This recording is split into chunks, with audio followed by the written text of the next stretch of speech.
Welcome to Friday Ravens coverage here inside the vault. It's the 9th of January. Glad you guys can be with me. Sarah is back from her vacation as of Monday. We got a lot to discuss over the course of the next hour plus. Appreciate ZipRecruiter, our friends at Manta Sleep, for sponsoring this episode. And if you could on the way in, please like the video, subscribe to the channel, hit that notification bell, consider becoming a channel member or gift-giving membership this offseason, and consider this and mark your calendars accordingly. The 13th, that's Tuesday, 2 o'clock. Eric DeCosta and Steve Bisciotti will meet with reporters. They will conduct a press conference, leading you to believe that this search, this ongoing search for their next head coach, just the fourth in franchise history, likely will be a gradual, thorough, very drawn-out process, much like the Todd Monken search was at offensive coordinator 3 years ago. And all of a sudden, 9 total candidates. Take your pick. Choose your fighter. The latest is offensive coordinator Joe Brady in Buffalo, who's going to play a playoff game this weekend, by the way. So Ravens likely will not speak to him until next week at the earliest. Let's get our thoughts from Sal Capaccio on the Bills side of things. He's a sideline reporter for Buffalo, been in that market for a very long time. Typically see him at the Radio Row events this time of year coming up in the next few weeks. So Joe Brady, let's get some analysis from the guy who knows a thing or two about the offensive play caller, who's risen the ranks under Sean McDermott, certainly had a tremendous amount of success at LSU. Sal, it's great to be with you. Happy New Year. I appreciate you doing this in a pinch because you're getting ready for Super Wild Card Weekend. And you and I joked before we came on the show, like, to be involved in, at least from a coverage standpoint, a head coach search process actually feels a little bit more jam-packed than the postseason, which is insane. So I appreciate you being here nonetheless. Yeah, for sure. Thanks for having me, first of all. Second of all, I've been down that road, man. We've done it way too many times in Buffalo. And while you had 18 years of stability in Baltimore with John Harbaugh, it's been 9 years here in Buffalo with Brandon Beane and Sean McDermott, a lot of stability. But before that, it was basically a revolving door. I've been the radio sideline reporter for 12 years, and I still have gone through 4 different coaching staffs, despite having one basically, and I've been back here covering the team since 11, I should say. And despite having this stability, it was even before that a lot. So I understand what you're going through in Baltimore, and it can be pretty hectic. And the crazy part is, as I'm sure you've seen the rumblings, rumors, whatever you want to call them, if the Bills lose this weekend, they've been coupled in this bucket of like, you never know. Harbaugh's dangling out there. You just never know. It's been an insane start. And I think Harbaugh's dismissal on Tuesday really set this league ablaze. Maybe Miami can be included in that, even though everybody just, they're promising, right? That it was unrelated, the dismissal of Mike McDaniel. We'll see based on their decision-making. They just hired a general manager earlier this morning. It is not Chad Alexander from the Chargers, who's a longtime personnel guy under John Harbaugh in Baltimore. So perhaps that indicates that they feel like the Giants are in pole position for Harbaugh, but that's neither here nor there. I really want to get your thoughts on Joe Brady, somebody who's served as the offensive coordinator the last couple of years under Sean. He's just 36. He'll turn 37 in September. I think a lot of people remember just the success that he had, the lone season that he was in Baton Rouge for LSU. He was the passing game coordinator and wide receivers coach there. And we all remember who was on that team, including Joe Burrow, who headed that offense. And then from there, he got his NFL opportunity as an offensive coordinator for Carolina. And then Sean brought him in and to serve as quarterbacks coach. And of course, he's been promoted over the last couple of years since. So I guess this is not his first rodeo, first and foremost, correct, at the whole head coach hiring cycle thing. But in terms of his candidacy, his growth from your vantage point under Sean, how would you best describe that? So let me just kind of go back and describe what happened for Joe Brady to land the job in the first place. They had Ken Dorsey as their offensive coordinator, and really it was a late year in November when the Bills decided to move on from Ken Dorsey. Joe Brady was the quarterback's coach. Joe Brady was elevated. The next game, they go out there and smoke. I think it was the Jets. They scored a bunch of points a short week, and everybody's like, okay, well, maybe they have something here. And it went really well from there on out. And I think the first thing you have to understand about Joe Brady and a big reason why he got the job was the personality fit with the offense and with Josh Allen. Ken Dorsey was a very low-key guy. There was a lot of talk about, man, where's the energy? Josh doesn't seem like he's having fun anymore. Joe was different. Joe has a great relationship with Josh Allen, everybody in the room, super energetic guy, young guy. And I think, and Sean had alluded, like the offense needed that. They needed someone to infuse some energy there. And this is a guy that's been around some great quarterbacks. Joe Burrow, as you mentioned, he's been around different organizations. He understands how that's supposed to look. So then he goes into his second year, which is his first full year in Buffalo. And let's remember, this is the year they move on from Stephon Diggs. They have no true number one. This is last year. Boy, how's it going to be without, without Stephon Diggs? I mean, Josh Allen won MVP. And I know we have the whole debate, Baltimore, Lamar, and all that. Lamar was deserving too, but Josh Allen won the MVP. He had a great year. He had a great year without like having Stephon Diggs a true number one, because Joe really instilled to me two things that what I think really makes him an attractive candidate, which is number one, he's really done a great job of formulating a run game. I get you have Josh Allen and you want to have a guy because you have Josh Allen, you want to lean on a run game, but guys, they now have the league's leading rusher in James Cook after the last couple of years. They've done a great job in the offensive line. A lot of that is Joe. A lot of that is actually their offensive line coach, Aaron Kromer, who has a big influence. The second thing he's done here, and this has kind of been the rub of, you can look at it one of two ways. The Bills have gone to an everybody eats mentality at wide receiver, which is we don't need a true number one. Everybody can just get out there. We want everybody to just kind of have a say and, doing their own thing and helping each other. But the bad part of that has been that when the Bills teams have shut down the run game, they haven't had a lot of answers on the outside. And some people in Buffalo say that's because Joe Brady's not scheming up enough for them to be able to do that. So I do think it's a little bit of chicken and egg, and I'm not sure. I understand why Joe Brady is a candidate. Josh Allen did not take another step after an MVP as far as statistically, but he's still Josh Allen. He's still great. And I don't think that, anything that Joe Brady did caused Josh Allen to not be necessarily the same MVP candidate this year. Okay. Now, in terms of Joe, I guess his personality, yes. We both know what comes with the job of head coach, right? There's a PR level to it. There's a CEO responsibility that comes with it. Obviously, the media obligation, so on and so forth. How does he fit as a personality? So I think Joe is really good with the media, first of all, but he's super kind of reserved. But I think that comes from Sean. You know how it is when you have coordinators, they take their cues from the head coach, right? I'm sure it's the same thing in Baltimore with Harbaugh. Hey, don't give too much. Be careful what you say. It's up to him to say things. So Joe, the thing about Joe that I do like a lot, and I know it's coach speak, he does take a lot of accountability. Like he says, that's on me. I got to do a better job there. He's never one to throw his guys under the bus. I think because he's young, sometimes I wonder, like when you get to be a CEO, if you have that full CEO mentality of understanding how everything's supposed to work around and how all the parts are supposed to fit.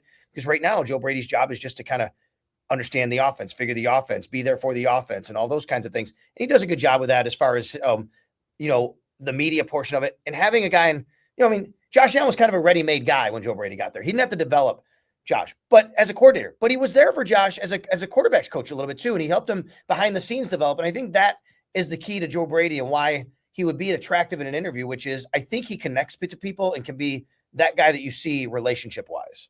What's the heck happened to Keon Coleman this year?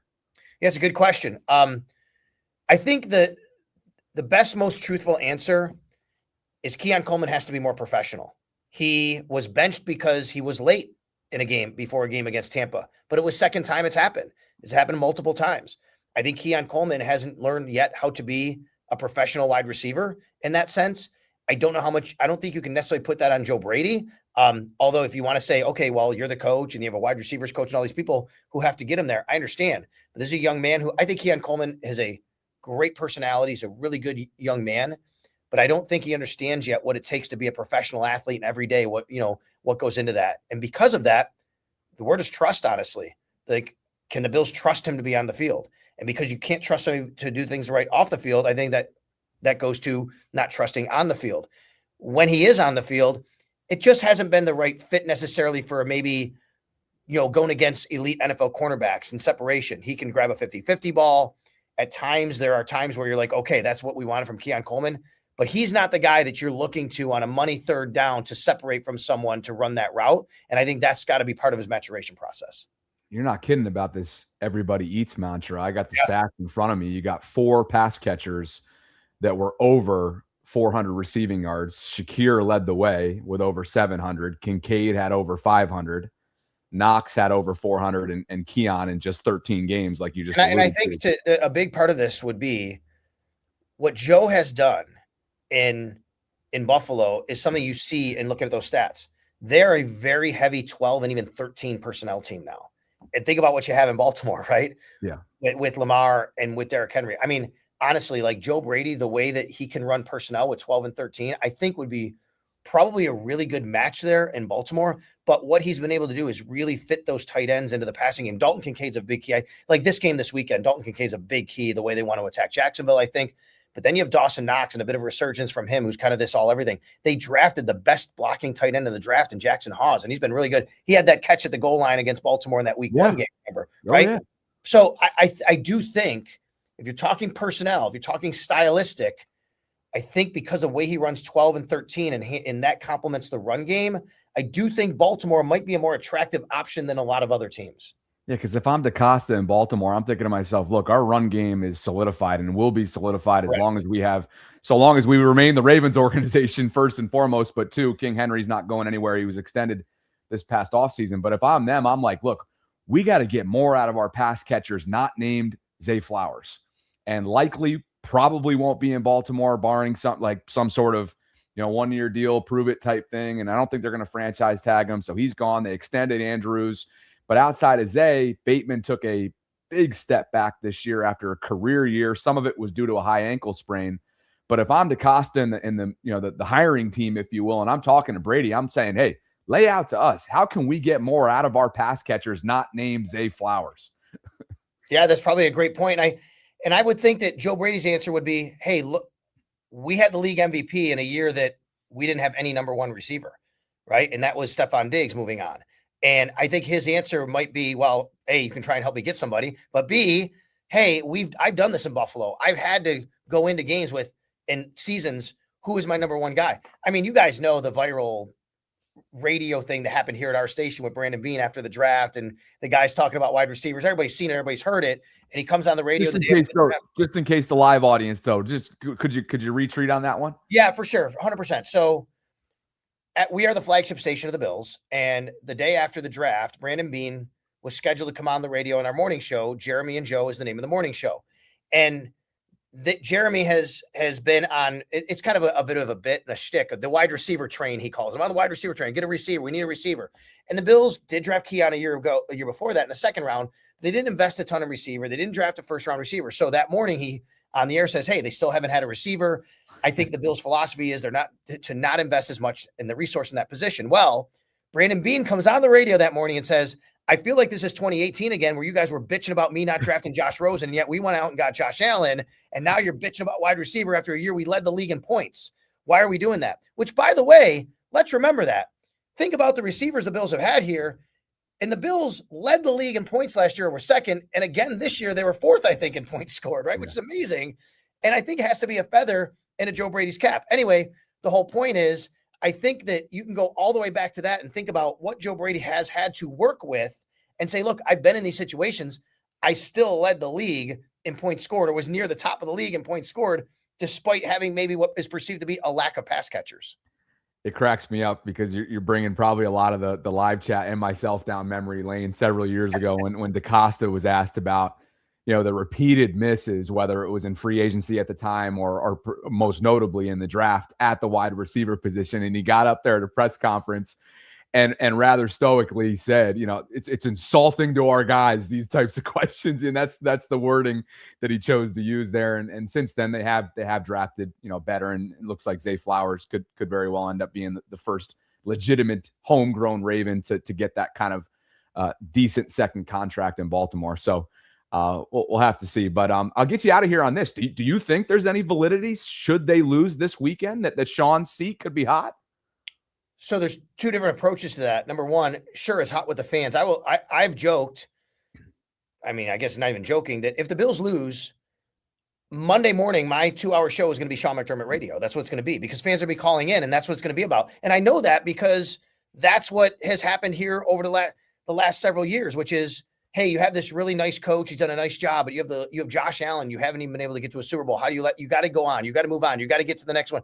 Probably a lot like you have in Baltimore with Harbaugh, even though he has the Lombardi in his back pocket because it's been there for so many years. So I totally get that. I understand that. But the reality is Terry Pegula owns the Buffalo Bills, and he has what most owners in this league covet, which is a stable GM and head coach and organization that has won a lot of games and won division titles. And yes, There's no Lombardi here yet. We know that. They also had to go against the Kansas City Chiefs, which you know about a lot, in Baltimore, and how tough that is to get over that ultimate hump. So, yes, I think he would be hot for the radio callers and everybody saying they should move on. I just still find it hard to believe that Terry Pegula has an appetite to move on from what he has in Sean McDermott and Brandon Beane and how they are aligned. Anything can happen. It's a results-based business. We know that, right? But I find that hard to believe. Perennial contenders, and Josh's postseason resume speaks for itself. Still searching for that big one, as is Lamar, but should be fun to watch what unfolds this weekend. And you can be found on X at Sal Sports. Anything you want to plug from a Buffalo perspective on your way out here? Hey, no, just follow me at Sal Sports. Love doing a lot of content over there. And obviously, with everything going on in Baltimore, they're going to play again next year, the Bills and the Ravens. I mean, Bills fans are like, yeah, we get a second place schedule because we didn't win the division. What's our reward? Get Baltimore again, right? Instead of, you know what I mean? Which is kind of funny. So we're monitoring that situation over there as well. But at Sal Sports, where you can find me, and I appreciate you having me. Likewise, I appreciate you carving out some time, and look forward to hopefully running into you at some of these off-season events coming up. Enjoy the postseason, Sal. All right, thank you. You too. Later. Sal Capaccio, kind enough to spend some time with us today. He is the Bills sideline reporter, longtime analyst in the Buffalo market. And hopefully you guys got a little something out of that in terms of Joe Brady's candidacy. He is the offensive coordinator under Sean McDermott in Buffalo. They'll play this weekend, of course, in the postseason. A third interview has been conducted and completed by the Ravens. And this is your breaking news. It is Seahawks offensive coordinator Clint Kubiak, who, of course, the Ravens needed to get him in as soon as possible for obvious reasons, because Mike Macdonald and Seattle's on its bye right now. They're on their bye. Seattle Seahawks, the top overall seed, of course, in the NFC playoff picture. They have that first round bye, and they're getting ready for the divisional round next weekend. So Clint Kubiak, year one under Mike Macdonald. He's got obviously a pedigree and a family background that just breeds, screams, bleeds, really, football. Son of Gary. Gary, of course, was the offensive coordinator in Baltimore under John Harbaugh in 2014. He then took the Denver Broncos head coaching gig after a wonderful season in 2014 that made him an attractive candidate. Gary needs no introduction in terms of his NFL background, nor does Clint, who's risen the ranks quickly. He's 38 years old. He'll turn 39 next month. He was a former college football player himself at the safety position for Colorado State. Got his career started at Texas A&M as an offensive quality control coach from 2010 to 2011. NFL big break came in the form of a Vikings gig. Same type of role as an offensive quality control coach from 13 to 14. He then worked under his father in Denver as an offensive assistant from 16 to 18. There's some stops in between here. He's been all over the place. And the big question for him is, one, does he have that level of the dynamics that sometimes are required to be a head coach from a personality standpoint? Certainly not talking about ability whatsoever or background or offensive genius, scheme. I've already shared for you why I'm bringing that up, because a Seahawks blogger by the name of Brian Nemhauser broke it all down. And I'll refer you to the second to last paragraph here, or the last paragraph on this slide right here. Not a dynamic personality he's described as. He's genuine, is who he is, but he's not a guy who's going to command a room. This is probably the biggest question mark for any team hiring him. Think Jason Garrett or his father, Gary Kubiak.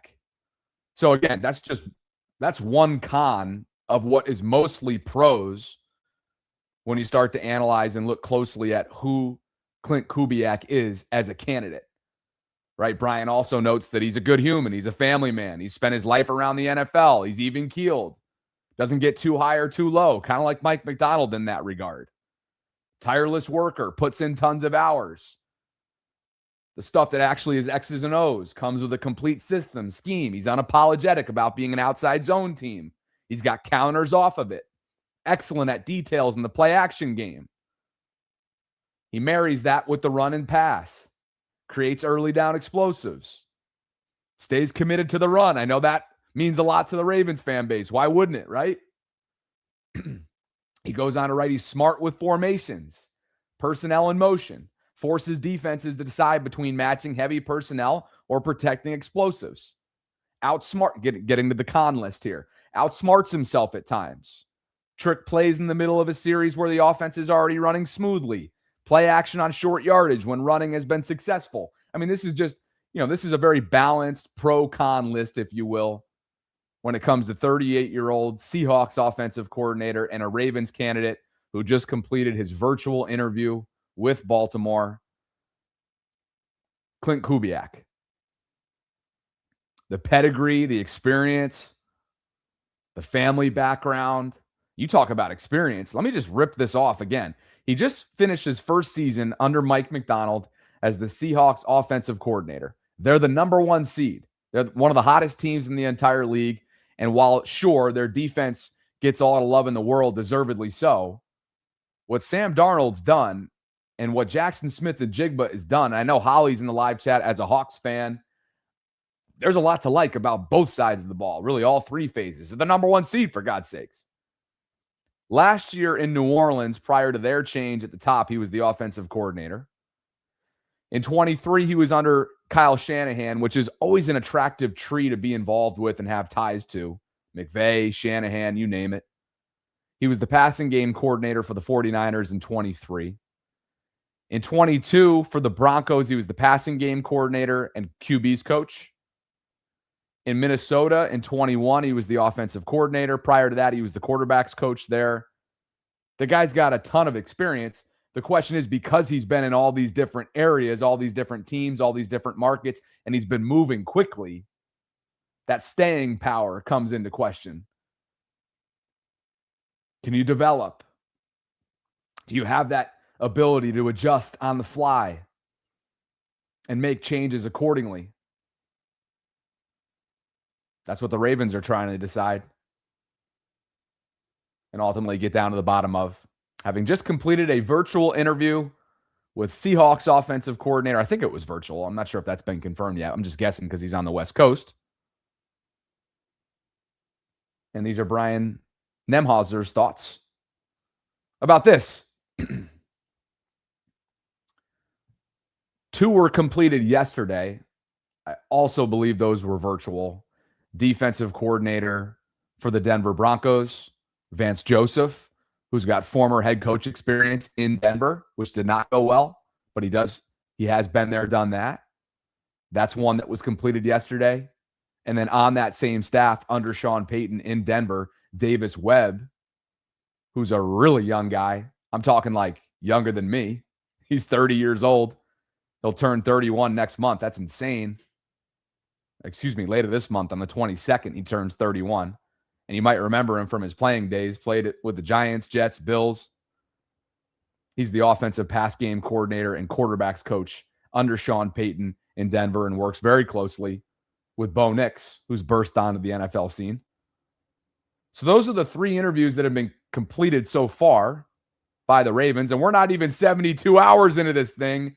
And take a look at what I've compiled for you. Canva, the way they're going, Canva is going to break because we're approaching double-digit candidates, the Ravens are. Cliff Kingsbury, Joe Brady, Anthony Weaver, Robert Saleh, Clint Kubiak, Brian Flores, Matt Nagy, the aforementioned Davis Webb, and Vance Joseph. Those and these are the 9 total candidates, not even 72 hours in. Important to note that 6 have been requested, 3 have been interviewed. So 3 interviews have been conducted, 6 have been requested, and Adam Schefter knows that this is a coveted gig in Baltimore. That once the Baltimore Ravens fired John Harbaugh and made John Harbaugh the clear-cut top candidate in this coaching cycle, what nobody's also mentioned is the Baltimore Ravens made themselves the top job available in this head coaching cycle. There are coaches that really want to go to Baltimore. So we now have a coach who used to be in Baltimore, who's desired everywhere, and we have an opening in Baltimore that many coaches would like to land. Of course they would. I think Atlanta, Baltimore, and New York in no order. I'd probably put the Ravens first. Giants second because they have their quarterback. Atlanta third. I think that would be, in terms of most coveted gigs, those would be my three. Were you guys watching the college football playoff game last night? Ole Miss and Miami. Heck of a game, by the way. Insane finish. And I know it was a Hail Mary attempt, and it's criminal to call DPI on a Hail Mary attempt. But I think that probably should have been called. What say you guys? The reason why I bring it up is Jackson Dart was on the sideline, Giants quarterback, former first rounder. And it sure seemed like for the lip reader community out there that he told a staffer on the sideline that it's either going to be Stefanski or Harbaugh as the next Giants head coach. The lip reading community says so. I watched a couple times. I'm certainly far from a lip reader extraordinaire, but it begged the question based on Stefanski is one of those words that you can't necessarily mumble. Like, it's kind of impossible to mumble that word. And imagine that coming down between Kevin Stefanski and John Harbaugh. MDaddy006 gets us started in the super chat category this afternoon. Ryan Ripken will join the show in 5 minutes, by the way, to talk about his interview with Todd Monken. MDaddy writes, our offense was not the reason for losing, or should be fired once a week for the next 17 weeks for us fans to be at peace. Dreams writes, Rams passing game coordinator Nate. I should have looked up this pronunciation between yesterday when it was first brought up and today. I don't know why I haven't, so I guess I'm going to botch it back-to-back days, and I promise I'll go do a deep dive when I see that the Ravens have interest in him. But Dream says Rams passing game coordinator Nate Skielhaas for offensive coordinator. Throwing his case out there. Zemba says, Bobby, you did a great job with yesterday's show. It was really insightful into each potential coach. Great job. Thank you, Zemba. It's crazy, man. When you have this amount of candidates to sink your teeth into and the familiarity is either like slim to none or somebody like Saleh or Cliff, guys that, Anthony Weaver, for example, having been in the Baltimore organization already, like you still need to do some serious research pre-show so that I can get on here and actually, give you guys what you need to consider who you might be most interested in. And by the way, I have a poll up on that idea. As we approach 600 votes, I decided to look at the offensive head coaching candidates of intrigue, and that the Ravens clearly have at least an initial level of intrigue on, being that they've interviewed several, or at least requested to interview several already. And leading the way is one of three candidates so far that have completed their interviews with the Ravens, and that is Clint Kubiak. As of just a few minutes ago, the Ravens made that announcement. So Clint Kubiak leads the way for our live poll. Go ahead and vote if you could. 9% of you say Joe Brady, and 8% of you say Cliff or Davis in terms of intrigue so far. Go make your voice heard. Gabe says defense was so bad, our sixth leading sack getter was Tez. Chew24 says, I'm looking at this Green Bay versus Chicago game with a lot of interest, by the way. Matt LaFleur could be in hot water with a loss. And Chew, when I asked that question to Sal on his way out, the Buffalo reporter, it was with kind of this in mind. If there's two teams going into Wild Card Weekend whose head coaches are perceived to not be quote unquote safe, I would think it's LaFleur in Green Bay, and perhaps based on rumblings, rumors, I don't know, they're probably unfounded, but at least noise to the level of Twitter noise. So just keep that in mind for whatever it's worth. I guess it would be Sean McDermott in Buffalo and Matt LaFleur in Green Bay. So keep that in mind as you get ready to watch Super Wild Card Weekend. Thanks to ZipRecruiter for the continued support of our program. They've been kind enough to sponsor both the Vault and Bobby Baltimore to kick off the month of January. And what a month it's been. Again, not even 72 hours into the search process, and it feels like The Ravens are full go, steam ahead, with 9 candidates already, most of which have just been reported in terms of interview requests, and 3 have had their interviews already conducted. If you're hiring for your company, it's a busy time of year for you because you got new 2026 goals, and that means finding the right people to accomplish them. You also have new hiring challenges for 2026, like filling specialized roles or identifying qualified candidates from a huge pool of applicants. Lucky for you, as you see on the screen, if you're in the audio only space, go to your show notes. There's a place that you can go to help you conquer these challenges and achieve your hiring goals, and that's ZipRecruiter. And today, you can try it for free by visiting ziprecruiter.com/audio. Let ZipRecruiter help you find the best people for all of your roles. 4 out of 5 employers who post on ZipRecruiter get a quality candidate within the first day. You can see for yourself and try ZipRecruiter for free today by visiting ziprecruiter.com/audio. We have it in the show notes. It'll take you to this landing page right here. Go check out the different tabs at the top of the page. Job seekers, a lot of different information to toggle through underneath this tab, like searching jobs, salaries, seeker reviews. You can go download the app, create a free account. For small and medium business owners, this would be the tab for you. Enterprise businesses, that's the tab for you right there. And again, there's a ton to choose from if you visit ziprecruiter.com/audio. We appreciate their support. It's the smartest way to hire. ZipRecruiter. Thanks, guys.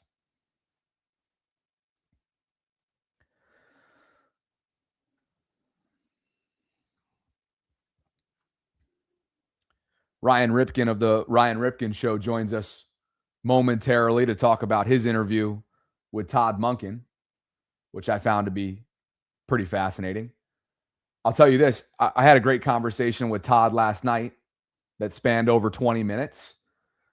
Clearly, he had a lot to say because he went over 40 minutes with Ryan, over 20 minutes with me, and he'll be joining us inside the vault on Monday. He is no longer involved with the Ravens organization, but he is still in the building and is very eager to get his next opportunity. I'll tell you this. He was in really, really good spirits. And I think he's ready for a change. He's also extremely appreciative, as you heard last night with Ryan, of his 3 years in Baltimore. And I think he's ready for his next challenge. And at the same time, he knows that he's very much rooting for the Ravens organization moving forward. Couple clips that stood out to me, beginning with quieting the noise surrounding this perceived reported riff between he and his quarterback, Lamar Jackson. That sounded like this. To me, had a good relationship. Mm-hmm. Could it have been better? Of course. Lamar and I never had an issue. I don't know where that comes from. John, I never saw Lamar and Coach Harbaugh not have a great relationship. I never saw that. I never saw Coach Harbaugh and any of our players not have a great relationship. Never. Not one time. So any of that would be news to me, but I don't know how people feel.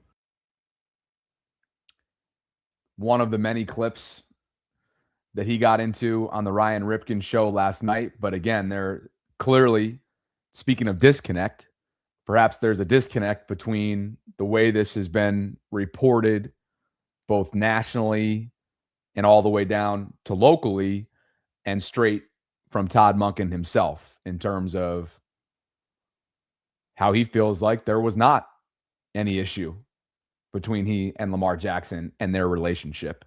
A second clip sounded like this from Todd. Of the Chiefs game. And, I wish I would have called it better. Wish I would have had a better plan. Wish I would have trusted the run game better.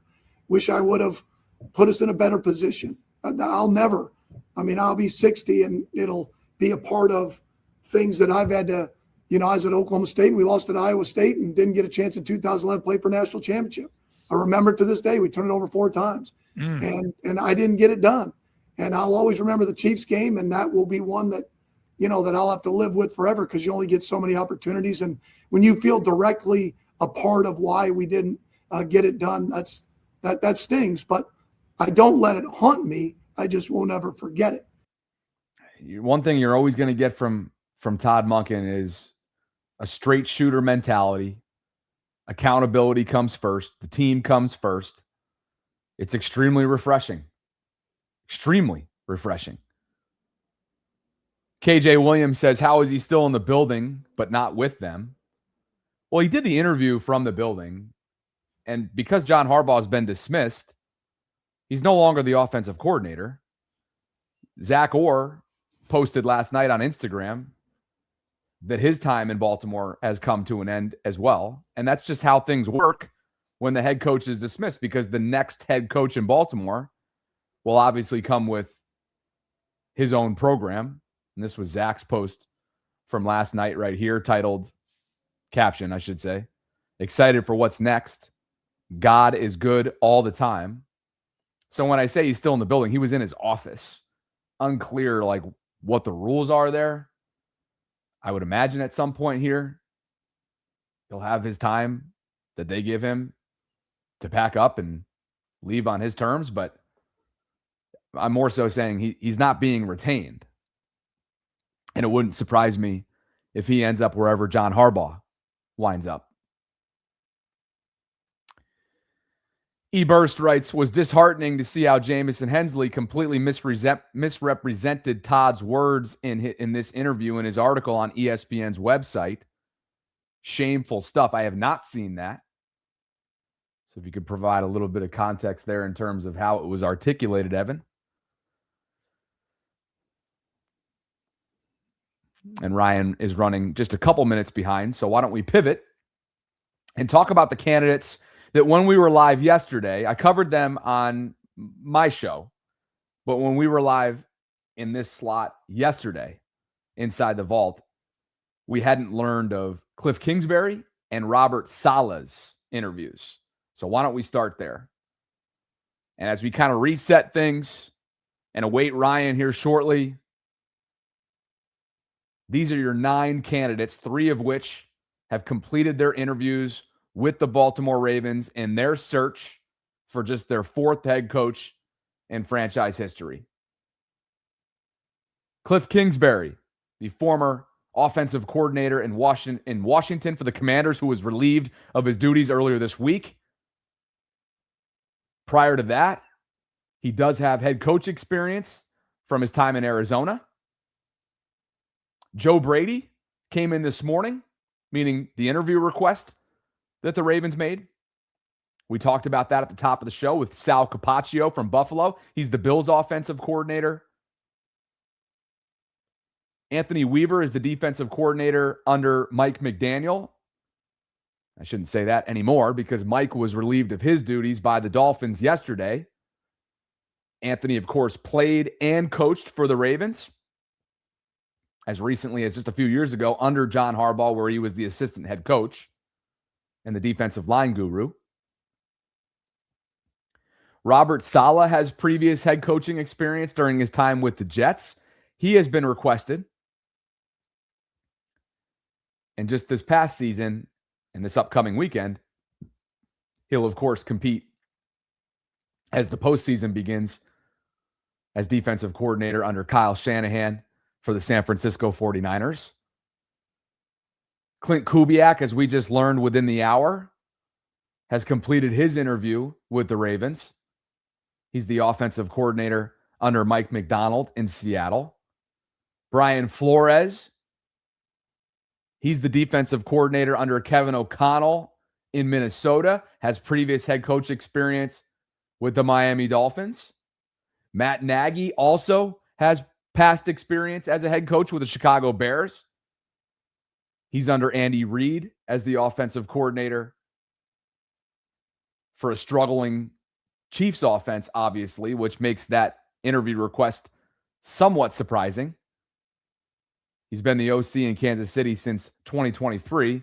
Prior to that, he was the senior assistant and quarterbacks coach. And prior to that, for 4 years, the head coach of the Chicago Bears. Davis Webb is 30 years old, young gun, getting a feel for the interview process, I'm sure. They've already completed that conversation. Davis is the passing game coordinator and quarterbacks coach under Sean Payton for the Denver Broncos, who, of course, have the weekend off because they've earned their bye. So that's why they got these conversations over with and these interviews conducted with both Davis Webb and Vance Joseph, who's the defensive coordinator under Sean Payton for the Denver Broncos. And that team defensively has been a bunch of dogs the last couple of years, particularly when it comes to getting to the quarterback. But again, the three candidates that we did not discuss yesterday, we hadn't learned of their candidacy, is Cliff Kingsbury, Joe Brady, and Robert Saleh. And so we'll get back to that on the other side of bringing Ryan in. Appreciate you guys for being with me on this Friday. Over 1,800 concurrents and counting. Let's continue to get that number north if we could. Like the video, subscribe to the channel, hit that notification bell. Consider becoming a channel member or gift-giving membership this offseason. It's time to bring in my friend, host of the Ryan Ripken Show. I wore my Cooperstown polo for a reason today. It's been a while since I broke this sucker out of the wardrobe. It's good to see you, man. How are you? I'm good. Can you hear me okay? I can. Great interview. I appreciate it. I was going to say also, I love the button up, man. You're all the way buttoned up, if I'm not mistaken. I'm all the way buttoned up for whatever reason. No, I probably because these, you know how it goes with the golf polos. They run large. It's a dress on me. So it's probably because of that. If I had your height in that department, it wouldn't be an issue. As we both know, having hit the links before together, and I almost took out Ozzie Newsome's windshield. But that's neither here nor there. It's good to see you. Hey, good to see you, man. Todd was busy yesterday. Not only did he do 40-plus minutes with you, I think I had to end our call because he just kept going and going and going. Clearly, he had some things to get off his chest. He'll be joining us on Monday. He went north of 40 with you yesterday, and there was a whole lot to be said. Before we dive into that, Clint Kubiak just completed his interview with the Ravens organization. They're up to 9 candidates, as you see on the screen. Do you have an early front-runner favorite as a fan before we dive into your interview? Oh, gosh, man. Honestly, I thought about this for a long period of time. It's always when you hear the sexy name of, all right, is it an offensive genius, the next person? Do you want to bring in a gritty, tough, defensive-minded coach?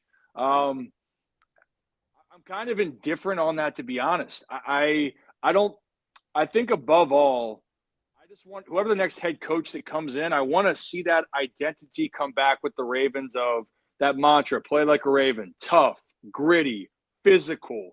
I talked to Dan Orlovsky too last week, and we even talked about how having that fear of God on defense, and so I am intrigued with Minter. I think that's obviously a connection there.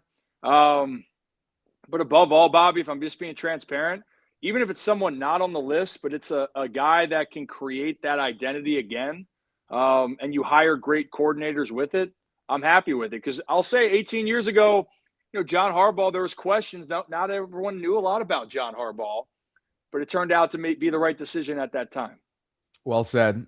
While I get ready for the first clip of many that came from this conversation of yours yesterday, do you mind taking the AirPods out? We're kind of getting every other word a little bit. Yeah. And while I do that, here is, what I think is the most notable from yesterday's conversation, and that is kind of quieting the noise, so to speak, surrounding. Yes, great, thank you. This reported rift between Todd and Lamar. I think that's probably the most notable aspect of yesterday, and something that he wanted to obviously make abundantly clear. So let's begin there. Here is that from yesterday, courtesy of the Ryan Ripken Show. To me, had a good relationship. Mm-hmm. Could it have been better? Of course. Lamar and I never had an issue. I don't know where that comes from. John, I never saw Lamar and Coach Harbaugh not have a great relationship. I never saw that. I never saw Coach Harbaugh and any of our players not have a great relationship. Never. Not one time. So any of that would be news to me, but I don't know how people feel. All right. So again, that's just a 30-second clip from well north of 40 minutes. It was fantastic.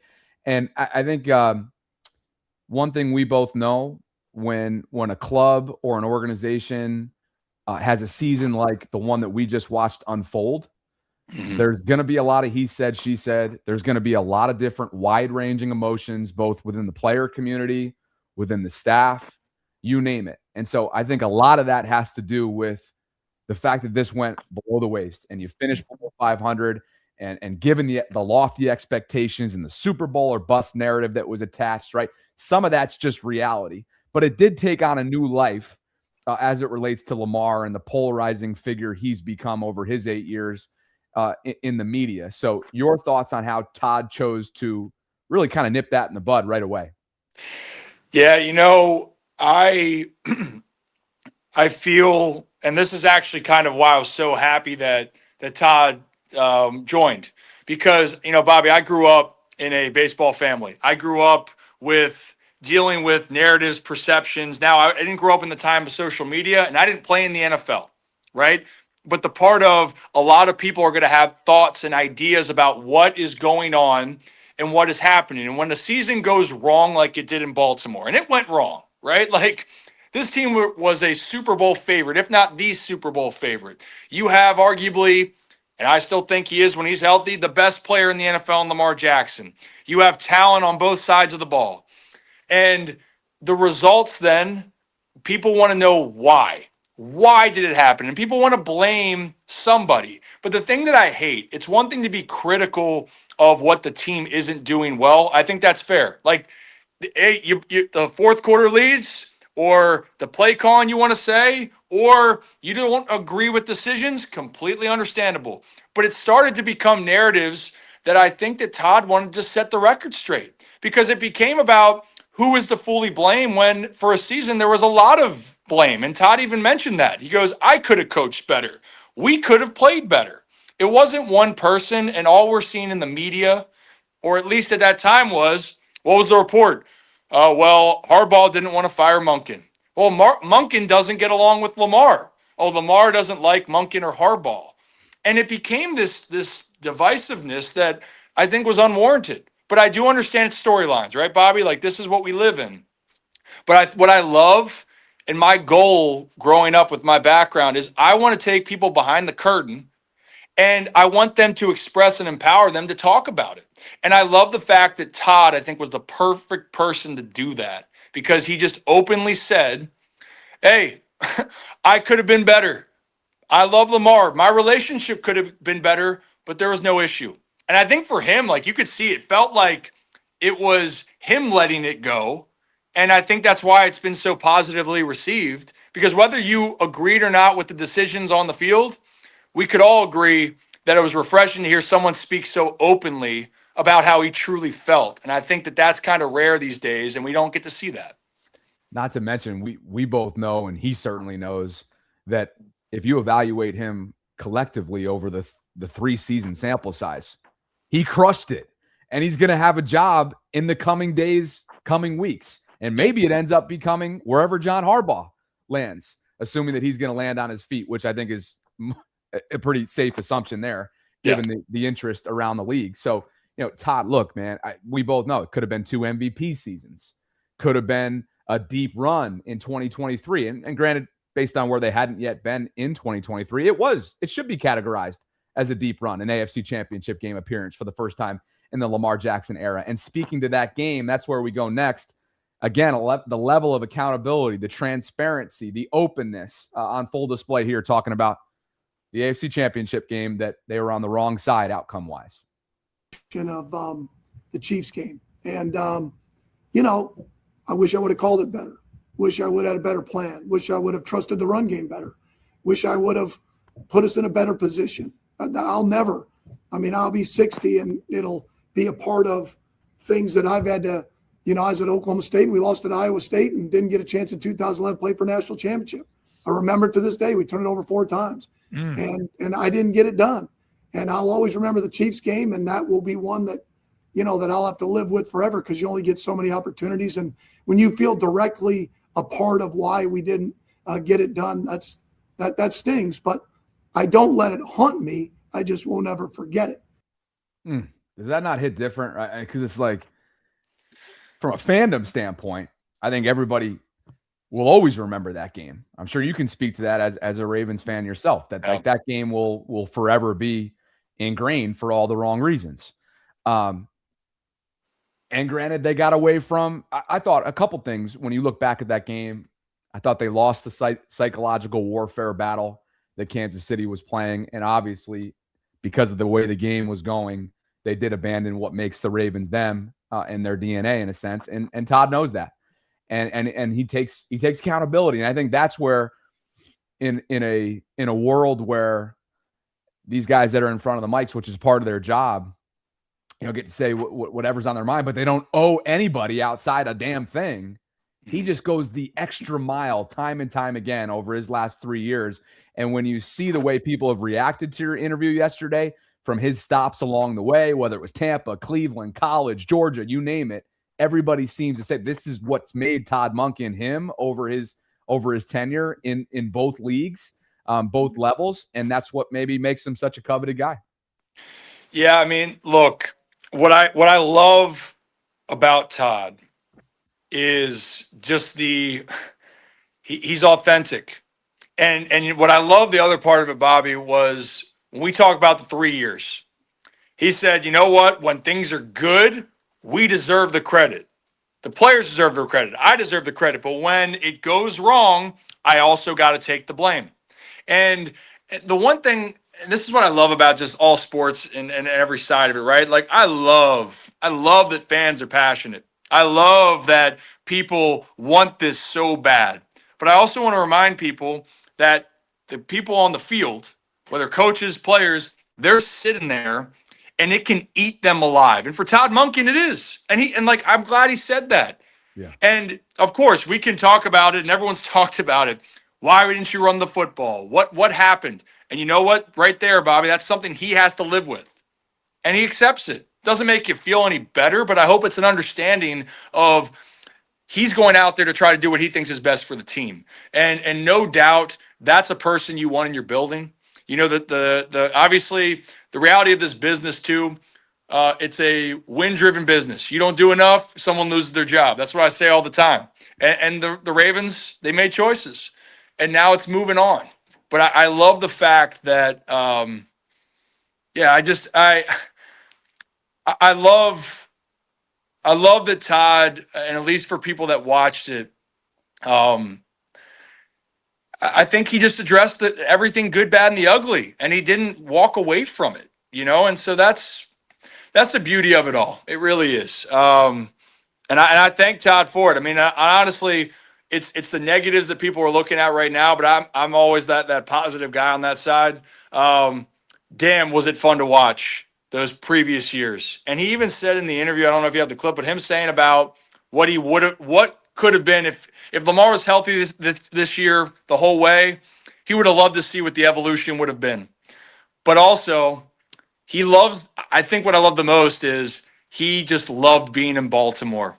And it really hurts that he didn't help the Ravens achieve their goal of winning a Super Bowl. Yeah, I think he absolutely loved it. He told you guys, obviously, that he's going to be rooting for Lamar, rooting for the Ravens moving forward. My sense in both your conversation and the one that I had yesterday as well is, with all of that said, I think he's ready. I think he's ready for a change. He's interviewing with Cleveland tomorrow for their head coaching vacancy. Mm-hmm. And from there, it's about, all right, if he's passed on, as he has been in recent years, and it hasn't been for a shortage of, certainly for a lack of effort or a shortage of opportunities. This guy, since he's gotten to Baltimore, has gotten multiple opportunities to interview for head coaching vacancies around the league. So, but if he is passed on, I get the sense that the Harbaugh-Monken tandem may not be over. So that'll be interesting to watch. Obviously, that's neither here nor there from a Ravens fandom perspective. But just to wrap this thing up, notably, quieted the Lamar noise.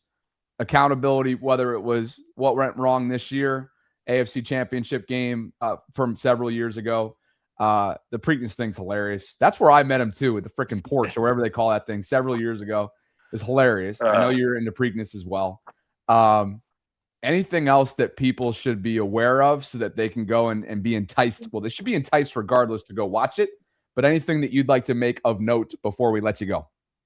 Yeah, I mean, I think overall, not with just that interview. And the funny thing is, Bobby, I had Trey Wingo on right after, and we talked about, like, hey, Trey, When we hear the sources, and how do we get to these wild rumors? Trey actually gave a great answer on, hey, this is how I've seen it over the years. And I'm like, wow, that'd be great. But the fact that we just had Todd Monken for 43 minutes, you forget how that insight from Trey Wingo. But I think above all, if you want to really open thing up, and for all the feelings that you might have, I just think you're going to have a respect level that you might have not had before. And I've put out a lot of clips on this, Bobby, and they're out on social media. The thing that I've even commented, someone would watch one and be like, I wish that he talked about his play calls. Well, guess what? He did. Oh, I wish that he talked about Lamar Jackson. Oh, he did. Oh, John Harbaugh. Yeah, he talked about John Harbaugh. Talked about Kirby Smart, too. The two people in his mind, the two greatest coaches he's been around. And I thought that was very telling. And I also think he talked about that it's not always going to be perfect in a locker room. And that's one thing I think that we always think when you go and play a year that everyone's got to like each other or love each other. And that's not always the case. You're going to have bad moments. Heck, if you want marriage advice, Bobby, he gave marriage counseling to me on that and also thought I was 10 years older than I am. So, woof. But we both live that life. Come on, dude, now. I know you get it. You get it. But but what I was saying with all of that is it's a lens into winning's hard. Things aren't perfect. And it's not going to be perfect. It's always easy when you're winning. It's always easy when you're winning. But when you lose, that's when things can get tough and things can get torn apart. And I just think it's a great blend. If you want to know more about and the thing I love too, Bobby, he didn't say it was the ultimatum. He just gave his perspective. He said players might feel differently on some cases. But for him, and I trust Todd. I do. I think, look, if you watch that interview, I think you're going to walk away and go, hey, I believe him. And I want him to do well. And he wants all Ravens and Ravens fans the best. And I think that's something all you want. He's just a true class guy. And I know when you get to talk to him, he's going to be the same guy he was then as he will be whenever you're talking to him next. We'll finish with one snippet on the John Harbaugh side of things, because within all that noise did he lose the locker room? Has his message gone stale? And that's another aspect of what you've already alluded to that Todd made sure to address last night. One more snippet. Tell me that John Harbaugh's message after 18 years as head coach, the best I've been around, besides Kirby Smart, those two guys, that all of a sudden the message isn't clear. He's the best to me of motivating and directing and keeping a team moving in a certain direction. And I'm not saying that. He may never hire me again. He might think I'm just some clown that should be working at IHOP. I mean, yeah. I'm just saying that I think it's an easy cop-out instead of saying, you know what, I got to coach better. I got to freaking play better. That's what I'm paid to do. Yeah. That's a fact. I mean, that kind of stuff. And then it just gets out there and anonymous stuff and whatever. I'm not anonymous. I'm telling you exactly the way I feel. Mm-hmm. And I don't blame guys for being disappointed. I don't blame for whatever is on their heart. But let's not go too far, man. We all have a job to do. They pay us a lot of money, and you're expected to do it. And when you don't, then own it.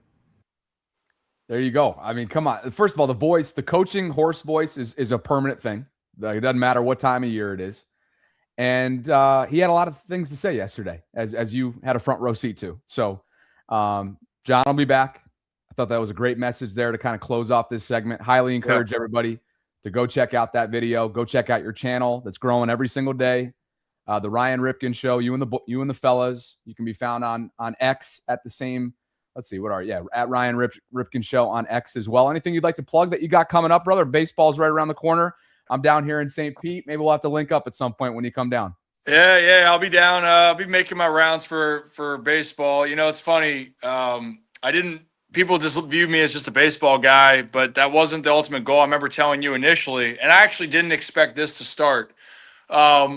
But I'll just say this. We got a lot more interviews down the pipeline here from a baseball side. Don't worry about that. But there might be some more interviews that haven't made any public comments yet. So we'll see. I'll leave it at that. I love it. I love it. Hey, you and I had those initial conversations when I was still in Baltimore, and just a couple years in the making. Look at you rolling. So happy for you. The guys everybody can go follow you on X like you see on the screen here. And if you're in the audio only space, go check out Ryan. He's across all platforms, very easy to find. It's great to see you, brother. Thanks again for coming on. Of course. Great to see you, man. Be good. And I'll talk to you soon. Thanks for having me. Later. Appreciate you. Ryan Ripken, everybody. Go check him out. Great conversation. And Sarah and I will have our own conversation with Todd coming up on Monday. He interviews for the Cleveland Browns head coaching vacancy tomorrow, just to be clear on that. So just so we're being on everything.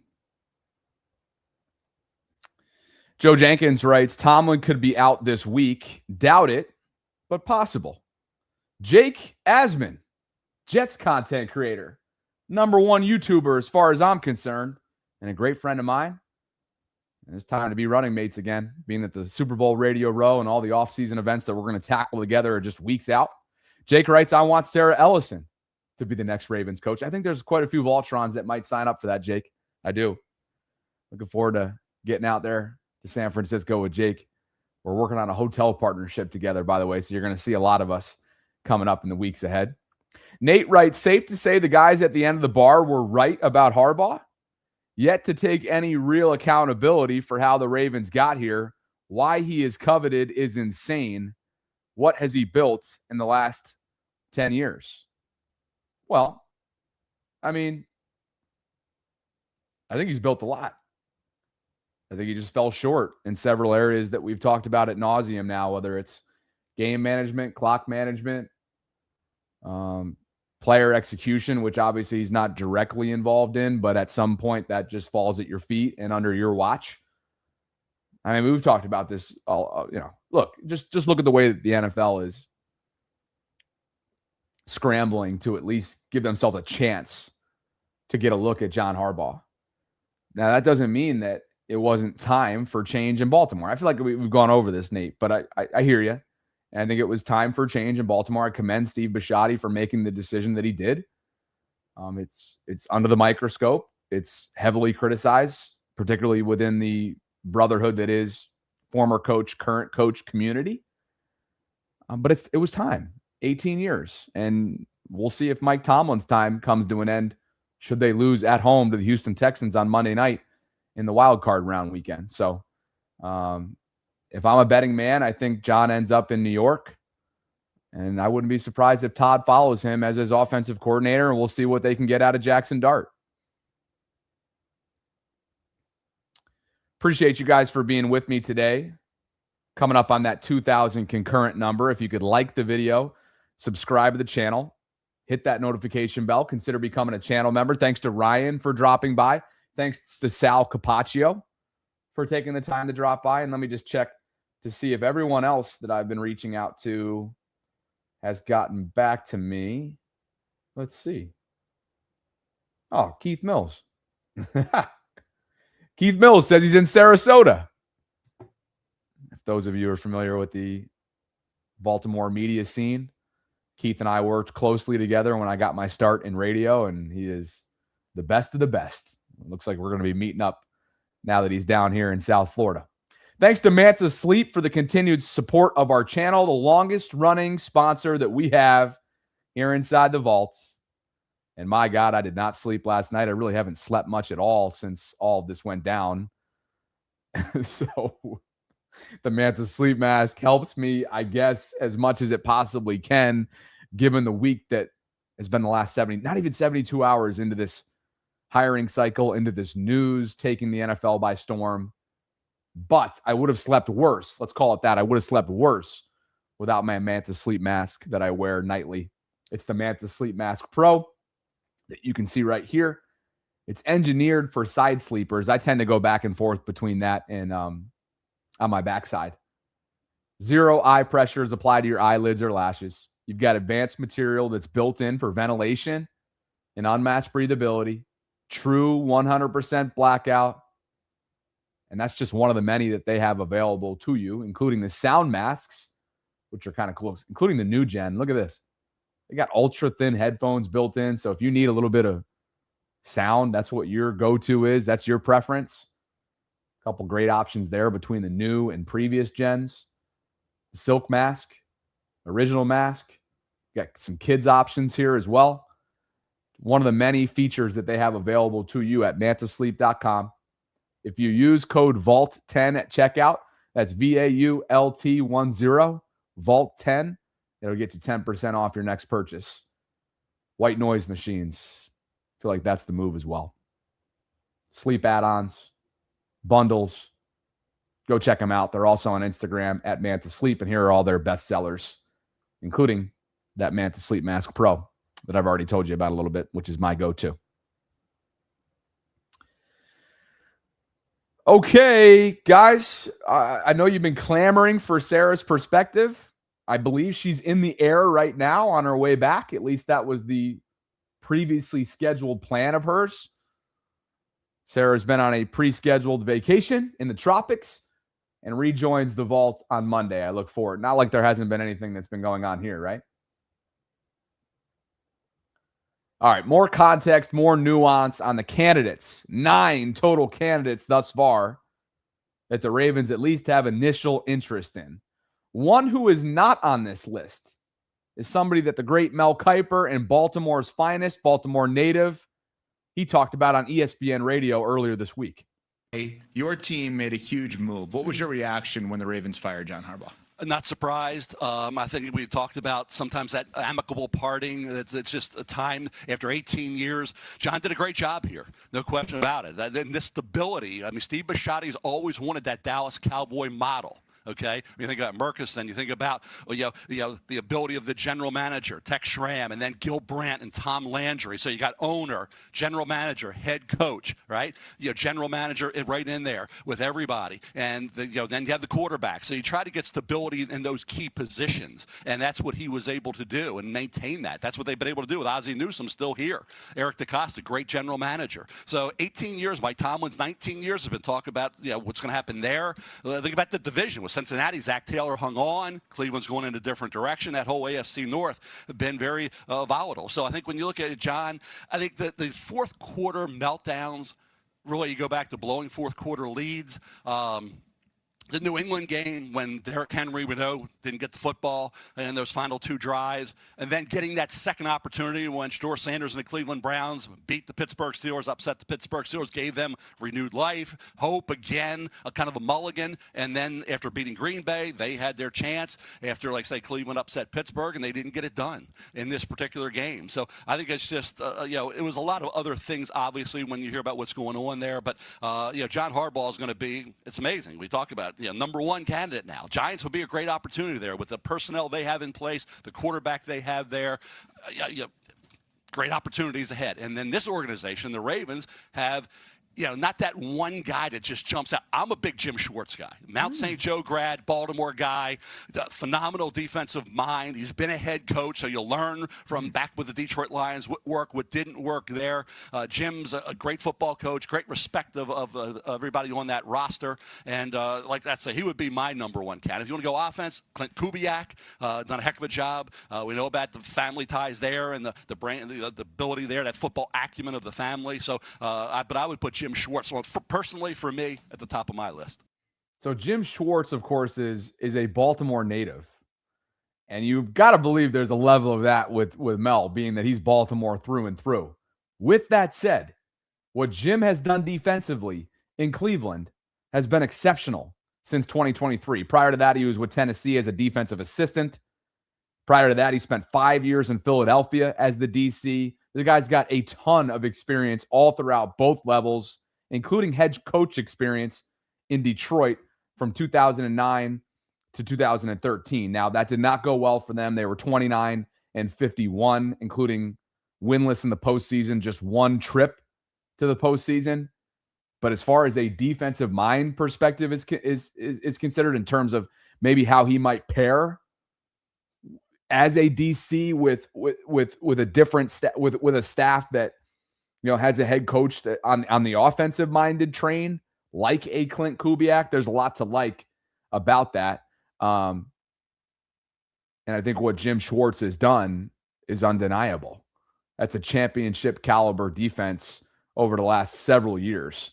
And obviously they willed them to a few wins this year. Not many for Kevin Stefanski this year, but the ones that they did win, primarily that was because of what Jim Schwartz's side of the ball was able to accomplish. So 9 overall candidates, 6 have been requested to be interviewed. 3 interviews have been conducted. Joe Brady was the latest in terms of the interview request. The Bills are playing in wild card weekend, so they probably won't speak to Joe until next week. I thought we had a good conversation with Sal Capaccio to begin today's show. You can go check that out a little bit later on. Sal can be found at Sal Sports. Vance Joseph is the defensive coordinator for the Denver Broncos. They are off this week. They've got the first round bye and potentially the road to the San Francisco Super Bowl runs through, at least the AFC playoff picture, could potentially run through Denver. They were the 3rd scoring defense, just 311 total points allowed, and they get to the quarterback, man.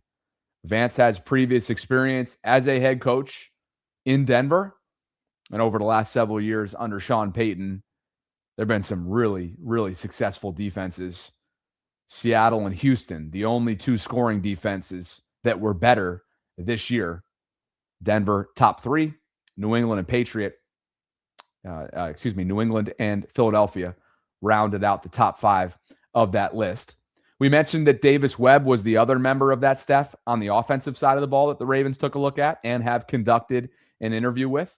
Davis is a former NFL quarterback. He's 30. He turns 31 next month, so probably a little bit premature in terms of his legitimacy as a head coach in terms of candidacy. But hey, guy's rising the ranks quickly.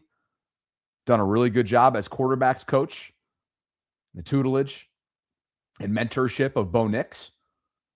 And as Peter Schrager notes, he did play under Cliff Kingsbury at Texas Tech in the air raid, had an NFL career, was a day 3 pick of the Giants. Perhaps somebody that's a future head coach, somebody like a Kellen Moore or a Mike McDonald in terms of getting his career started early. But again, he's just 30 years old. So Ravens having a initial conversation with him in all likelihood, and maybe he ends up on a staff. You never know, depending on how the hiring cycle works out. Robert Saleh has been requested. He's the 49ers defensive coordinator, previous head coaching experience with the New York Jets, a defensive mind through and through. As you can see, there's a lot of interest. Atlanta, Arizona, Tennessee, and Baltimore all have submitted interviews and interview requests, I should say. And one thing that I spoke about yesterday on my personal channel in the early evening hours with DC radio personality Kevin Sheehan is this whole idea of retread candidates. And for whatever reason within fan bases, and I get it, particularly when your past experience at the head coach level was unsuccessful, like Robert Saleh's was in New York, like Cliff Kingsbury's was in Arizona, like Vance Joseph's was in Denver. There's sometimes a negative connotation attached to that candidacy from a fan base. And I get it, but I thought Kevin made a good point in terms of, hey, don't write these guys off just because their first time through as head coaches didn't necessarily go well. Well, Andy Reid was a retread hire. Bill Belichick was a retread hire at one point. So was Pete Carroll at one point. We went through this last year. That's why those names immediately come to mind, because when Quinn got hired, it was a retread hire. And apparently there's a very negative connotation with fans when it comes to that. And the truth is the majority of retread hires are more successful in their second or third go around than their first and sometimes second go around. Yeah, remember this about Cliff. Like your viewers might be saying, well, then why did Dan Quinn move on from him if he got so much more out of less? I think it was just his style and his system. You know, they're the least amount of under-centered quarterbacking in the league. It was also because Jaden and even Marcus Mariota, the backup, just more comfortable in shotgun and in pistol, but the least amount of under center, the absolute one of one when it comes to hurry up, no huddle. Now their pace of play was middle of the pack, but no huddle, they led the league by far. And I think Quinn this year saw the style as not what's happening right now. It's the Shanahan style offenses. It's the more under-centered teams that are having great success this year. Now, I point to last year and I say 3 of the final 4 teams just last year, Kansas City, Washington, and Philadelphia, were among the lowest under-centered teams in the league, and they were in the final 4 last year. So sometimes that's just a cyclical thing. But Quinn, I think, remember, in Atlanta, when he was a head coach, Kyle Shanahan was his offensive coordinator in 2016 when they went to a Super Bowl. Mike McDaniel was on that staff. So he's very familiar with that style. I think that's what he wants. And while Cliff is outstanding at what he does and how he does it, it just wasn't necessarily Quinn's preference. Let me tell you, some of you guys have really become insufferable with the way that you react to some commentaries that we share. The live chat's going off as if Kevin was legitimately comparing the Belichicks, the Reeds, which are in different classes of their own, to the fact that Salah's a retread. That's not the point. It's just an observation, right? Nobody's comparing Robert Saleh. It's exhausting to me. All I'm saying, the point is, do not write off immediately coaches as retreads based on their past experience, particularly given the level of dysfunction that these organizations were a part of. Perhaps Robert Saleh in New York was more a product of the dysfunction of the organization. Perhaps Mike McDaniel, I'm not advocating him for the head coach in Baltimore, but perhaps Mike McDaniel in Miami and the unsuccessful tenure that he had there, which came to an end yesterday, right, was more of a product of the organizational dysfunction. That's all we're saying here in terms of why you don't just immediately write these guys off. I find that insufferable. Do a little bit of research, dig into their candidacy instead of just saying he's a clown, he's this, he's that. These guys are bright minds. And in terms of what Cliff did specifically, again, not advocating, we're having a conversation here. Not advocating for Cliff to be the next head coach in Baltimore. Perhaps he ends up being paired with somebody who is going to be the head coach as his offensive coordinator. But I thought the nuance of what went wrong in Washington this year really starts and ends with Jaden Daniels' unavailability, having been injured. But I thought Kevin also shared some good nuance and context in terms of how Cliff steered the ship and kept things afloat, at least given what they were dealing with physically. So here's more from yesterday's conversation with Kevin Sheehan, who is a great DC sports personality.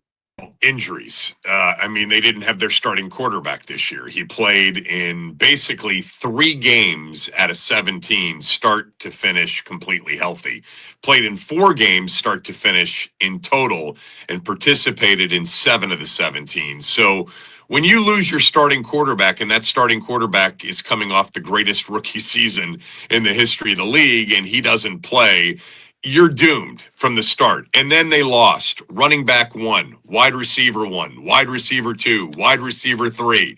They were without their starting guard, Sam Cosmi, who has been a Pro Bowler for the first 6 weeks of the season. The team was absolutely decimated with injuries, both sides of the ball. It was carnage, really all season long. And that's the biggest explanation for 5-12. What's interesting, Bobby, is that the offense, without its starting quarterback and then playing backup and then the third stringer for 2.5 games, Josh Johnson finished up the season.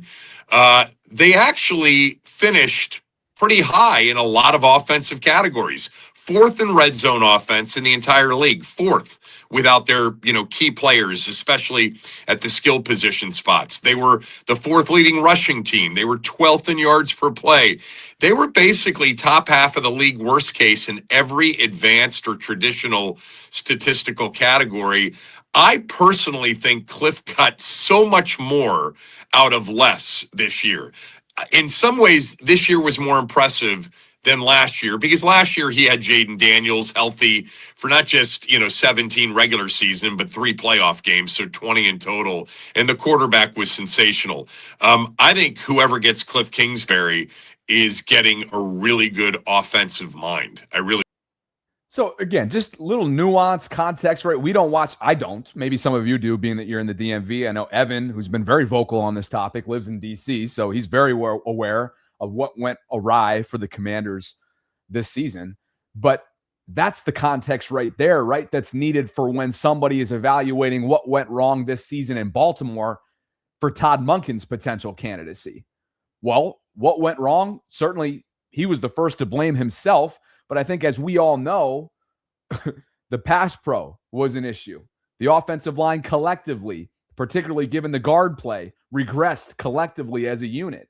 Lamar missed a month. He was dealing with a laundry list of physical ailments. They really struggled as a result in the red zone. He didn't have his legs under him for the majority of this season. So when you take that element out of his game, of course, he's going to be a different quarterback. Rashad Bateman was never the same. Crazy enough, he really wasn't the same prior to the high ankle sprain, but he certainly fell off a cliff post ankle sprain. But credit to him, he still attempted to play through it and wasn't that guy. That hurt in the red zone, certainly. When Isaiah Likely goes down in the waning weeks of training camp with a foot that requires a procedure and misses the first month of the season, he's behind the 8 ball. When he returns, the game that he does, Lamar goes out and exits for a month. So it's like, that's the type of context that I appreciated last night from Kevin when just trying to understand who Cliff Kingsbury has become. It was unsuccessful in Arizona as a head coach. It was extremely successful in year 1 with the greatest rookie season the league's ever seen from a quarterback in Jaden Daniels. And obviously, they didn't make the postseason this year. They underperformed. They underachieved this year. There was reasons for that. You put it all together, and if you're Steve Bisciotti, Eric DeCosta, Sashi Brown, Ozzie Newsome, and the rest of their hiring search team, you have to consider all that and understand what all of that means moving forward as you try and look for your next and your 4th head coach ever. The Ravens are also taking a look at Brian Flores. He's one of the 9 candidates, of course, that they plan on interviewing. He has an expiring contract in Minnesota. And I thought that Matthew Collar yesterday, just in case you guys missed this conversation, gave some really, really compelling nuance. Speaking of nuance, I think that's the word. Where's Chef Trez at? Pull out the bulletin board, the crutch word, nuance. Write that up there for barring something unforeseen and remiss, and you name it. Plop it up there on the board. I asked Matthew Collar this. He's a Vikings insider yesterday inside the vault, just in case you missed it. He had this to say. Saved AA. Yes, it's a retread conversation. Well played by you. As an NFL owner, give Brian another chance at the head coach position. I think for the Baltimore Ravens specifically, and I'll tell you why I like this idea. For the Ravens specifically, I would. Number one is that they have not had the defense that they had during some of their best and most dominant seasons. And he is not only just a great schematic mind, but also his roots are in scouting.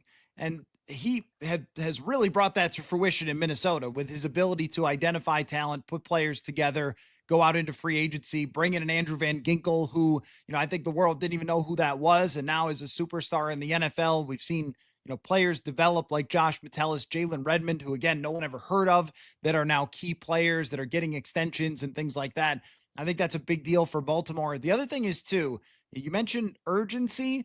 I think when you're looking for urgency with your quarterback situation to win right this second, that taking the risk that Brian Flores' culture would ultimately maybe devolve at some point might be worth it.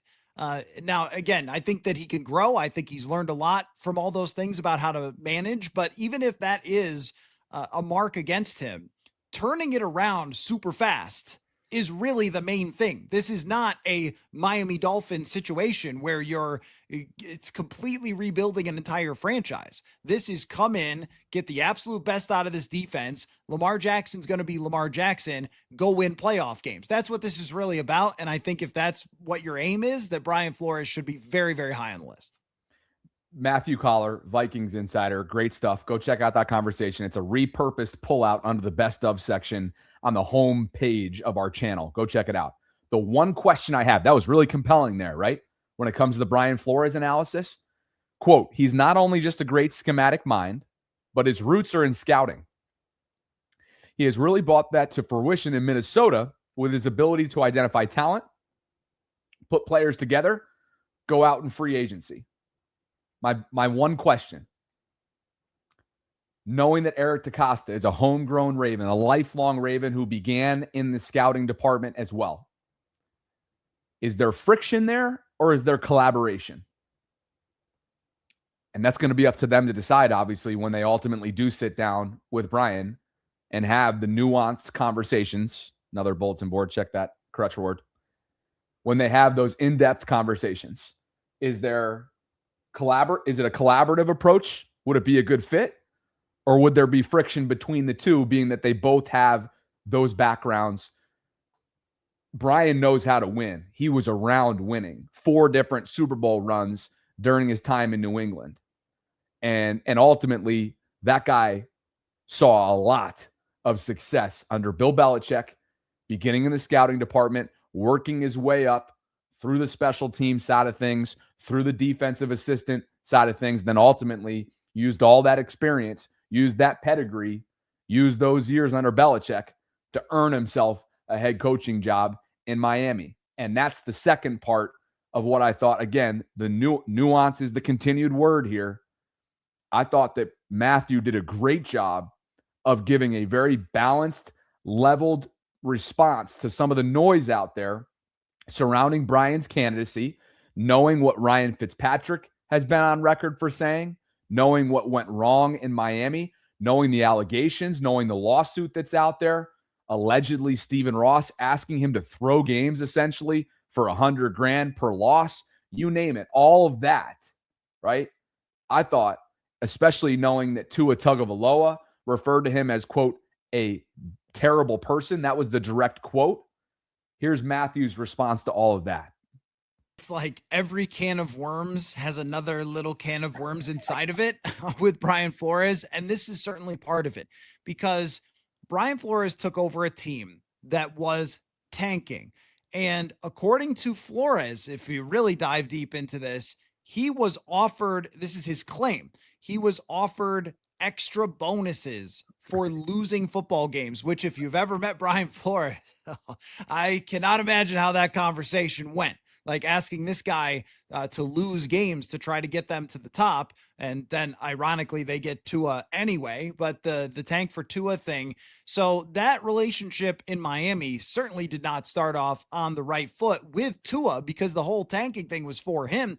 The other part of it too is that head coaches want to win football games, which doesn't always connect to playing young quarterbacks and developing young quarterbacks. So there was conflict about when to play Tua, when to keep Ryan Fitzpatrick in. And I think as things started to devolve and get more challenging from the way that Ryan Fitzpatrick describes it, that's where Brian Flores said, I'm taking the reins of all of this. I'm not going to be a delegator. We're going to do whatever I say. And Fitzpatrick said that you'd be hard pressed to find other coaches on that staff that would back Brian Flores as a head coach again. Now, your point though is right, that we are talking about something that happened multiple years ago in his first opportunity as a head coach, going from a linebackers coach to the head of an entire organization that was extremely dysfunctional.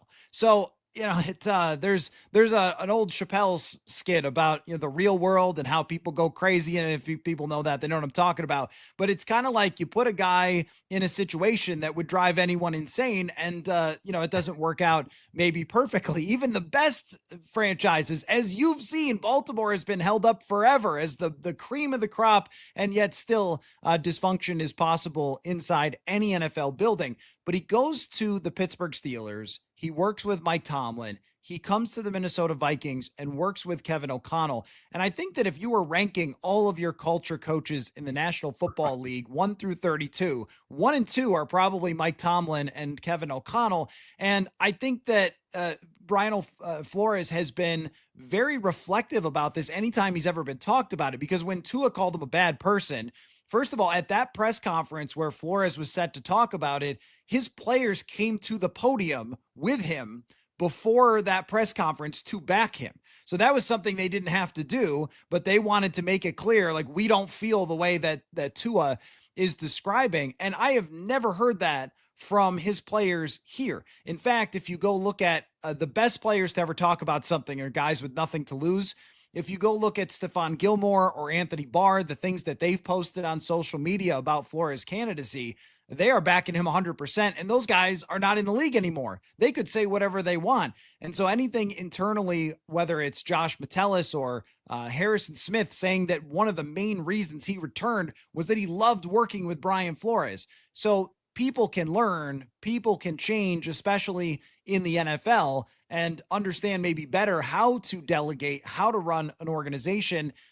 But you can't ignore that stuff happened.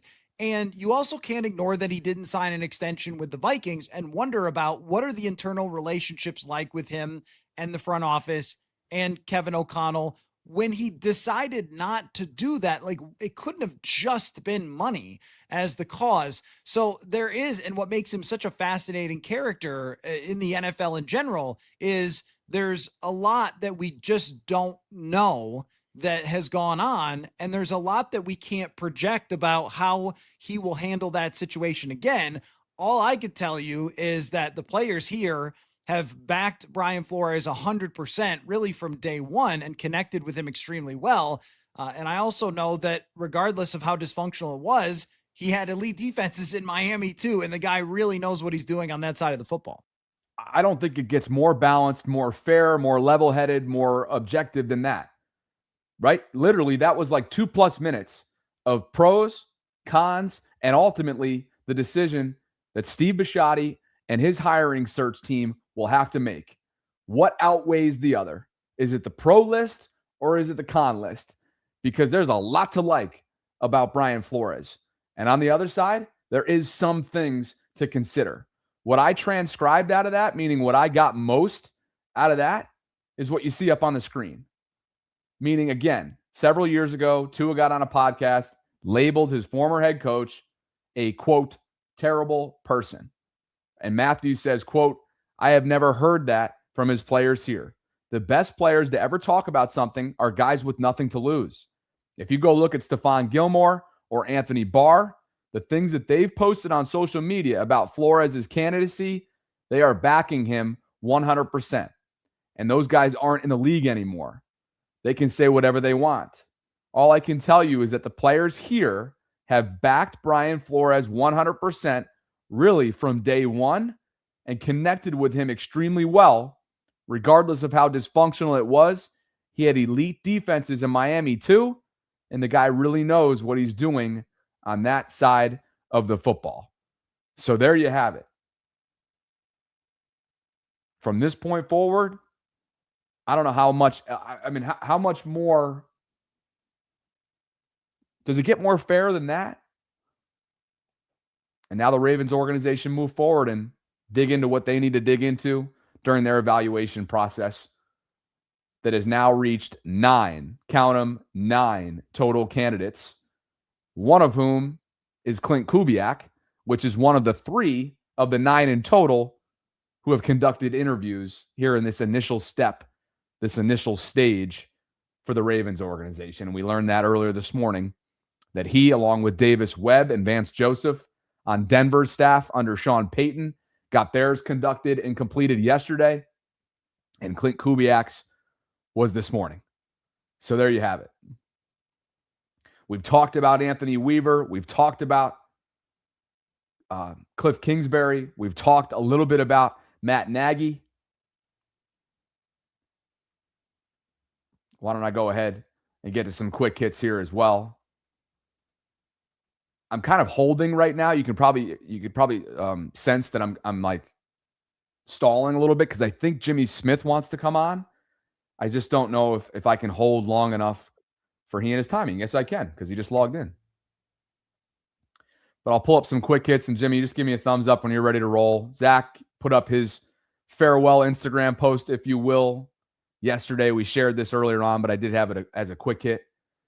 Zio with the caption, excited for what's next. God is good all the time. Just finished up his second season as defensive play caller under Harbaugh. And you see all the voice of support in the comment section. Kyle and Brent and Torrey Smith, you name it, all weighing in with positivity. I'm sure Zio will not be unemployed for very long. And who knows, depending on where John Harbaugh ends up, maybe Zio follows him. Another quick hit here, something that the Ravens have to clean up moving forward. You do not want to be in the bottom third where they find themselves in the best pass protection offensive lines in 2025. And the threshold here, as you see, this was put together by the 33rd team, is listed by average of ranks in pressure rate, sack rate, and time to throw. And they found themselves 28th in the company of a lot of teams that are not qualified for the postseason. Matter of fact, as I look at the bottom row, I don't think one of those teams will play in the postseason besides the Chargers. But the reason why the Chargers, they lost both their tackles. Slater went down in training camp, and Alt went down, halfway through the season? Something like that. So that's an explanation for that. They're the only team in that bottom category right there, that bottom row, that will play in Wild Card Weekend. So those are what I have for you along the lines of quick hits. Jimmy, just give me a thumbs up when you're ready to roll, brother. We'll bring you on. Looking forward to having a conversation with the Super Bowl champ. We'll get some super chats and then bring in Jimmy. Joe Jenkins writes, Ryan's second cousin, Bill Cullum, rest in peace. My ex-brother-in-law. I know it doesn't mean anything to most people, but we're proud of it. I've only actually met Cal Ripken once and Billy twice. Just proud of it. Go Orioles/Ravens. Joe, rest in peace to Ryan's second cousin. That's Ryan Ripken, who's kind enough to spend a few minutes with me earlier on in the program. Marcus Frazier says, since 2013, we had one great defensive season in 23, but we had 5 great offensive seasons since 2013. And he goes on to list off those 14, 19, 20, 23, 24. So trying to be the old Ravens when the new Ravens are an offensive team. The tide has turned. Get an offensive head coach. Somebody might disagree with you that's in the waiting room on that. I look forward to getting his perspective on who the new Ravens head coach very well might be. There's a wide net that's been casted. 9 total candidates. Clint Kubiak in Seattle was interviewed as of this morning. The Ravens made that clear. I'll get back to some super chats as they come in a little bit later on. Joining me now is a Super Bowl champ, a former Raven, a damn good cornerback. We'll see how his golf game is these days in retirement, and a friend of the program, Jimmy Smith. Great to see you, brother. How are you? Appreciate having me on, man. Good, Absolutely. man. Absolutely. Been trying to track you down because I know it's probably been a week full of emotions for you and the former and present player community, knowing that John was dismissed on Tuesday after 18 years. And obviously, given the way that Sunday night ended, really literally coming down to inches or in Tyler's case, feet. Who knows what would have happened had it gone the other way. But from a human standpoint, this has to mean something to you. So why don't we start there?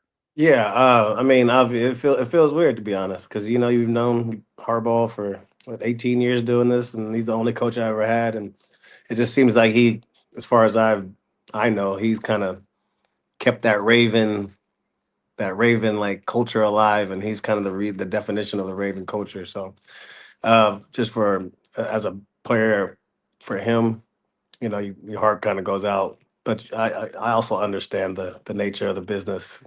But Harbaugh is a great coach, so I don't think it's a fact that he's not there anymore because he's not a great coach. I think he's not there anymore because it's just 18 years. You get a lot of time, a lot of experience, a lot of memories, and just times change. All good things come to an end. As you've probably seen too, he won't be down for very long. The No. NFL was set ablaze this week when his dismissal came down. But would you color yourself surprised? Would you put yourself in that category? No, I'm not surprised. I go to the barbershop all the time. So, you hear barbershop talk, and there was rumblings, like I said, we talked about this before, rumbling back in 2018. So you know, him getting Lamar Jackson kind of prolonged his career with the Ravens. A lot of people think that, at least. But yeah, having switching up with Joe Flacco and putting Lamar in gave him, more time. And people thought a long time ago that he should have been gone. I'm not one of those people. I think he's the number one coach out there right now. So I'm excited to see where he goes next. I never thought I'd watch another team, but for some reason, I'm kind of curious to see and excited to see where he goes and what he does. So rumblings that you speak to 2018, obviously that was well documented. Would you say that those were internal beliefs within the player community, knowing that it could have been time at that year? I mean, I'd be lying if I thought that he wasn't going to get fired in 2018. I thought he definitely was. Just hearing the stuff in the organization, not inside the organization, but people that were around talking, and rumors get around like crazy. But yeah, you just heard the rumblings, and we went in and they switched with Lamar, and you have a great season. So it's kind of similar to this. Is like if we make that kick, is the same thing happen again? If you make a playoff run, does he stay? But I think it's more of a time situation. The longevity of it it's become stale to a lot of fans and viewers who watch Ravens football. But it's kind of one of those things that we'll miss him when he's gone. But hopefully we get somebody in here young and juiced up, ready to go to get these guys playing the best they can. Yeah, we'll get to that in a little bit because the candidates are nearing double digits. So curious to get your thoughts on a guy like, even though he hasn't formally been requested, but Jesse Minter well. So we can talk about that in a little bit. But it was sort of a perfect storm. When we had you on earlier on in the season, they were staring 1-5 in the face. Lamar leaves for a month because of injury. Isaiah Likely goes down on just a standard rep with Sanusi Kane in training camp. He's out for the first month. When Lamar exits the Kansas City game, that's when Isaiah came back, like one thing after the other. And then not to mention, and why I really wanted to get your perspective, it was just a defense that over 2 years, since Mike Mack left, which a lot of the fans, represent that as a tumultuous ending because they wanted him to be John Harbaugh's successor, as understandably so, knowing that Mike has risen the ranks so quickly and led to a lot of success so far and the number one seed in Seattle this year in the NFC playoff picture. But as you take a look at just the last 2 years defensively, how do you evaluate what went wrong for them, and what do you want to see them get back to moving forward, whether it's the hire or just straight up technique and an overall performance? When I first got here, I feel like I'll just bluntly say, I feel like our front seven was just dogs. We had D linemen and linebackers, and that was kind of our calling card, was that our front seven were such dogs that, we can have one corner, a couple of safety, and then plug and play other people. I think we're heavy in the back end with money on corners and all that, and we haven't invested enough up front to kind of take over those games, those games that we keep dropping and where we don't get a sack and we're not putting pressure on, and we face teams that offense is not good and we're not exposing them. So it just felt like the team, and I would say underachieved a little bit, but at the same time, I don't feel like they have all the necessary pieces to be a great defense. You felt like that coming into the season, or as it kind of like? I mean, I didn't know who I still don't know who our DN is, our guy who gets sacks. Like we missed that. We've been missing it for a little while. Like since Suggs, really, like a guy that can go get a sack, get a strip fumble. We haven't had that in a while.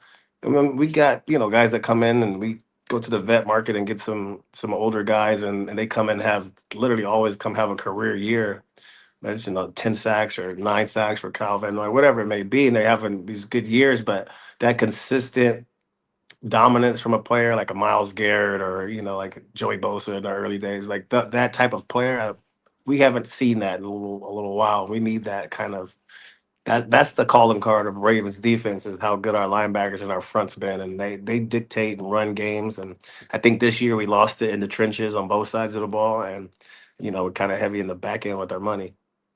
Yeah, and you're right about the whole back end of a veteran free agency market that they've dipped into in that category over the years. Like, hey, it was awesome in 23 when you got Jadeveon Clowney and Kyle Van Noy balling out on the other side of 30 and crushing it up front.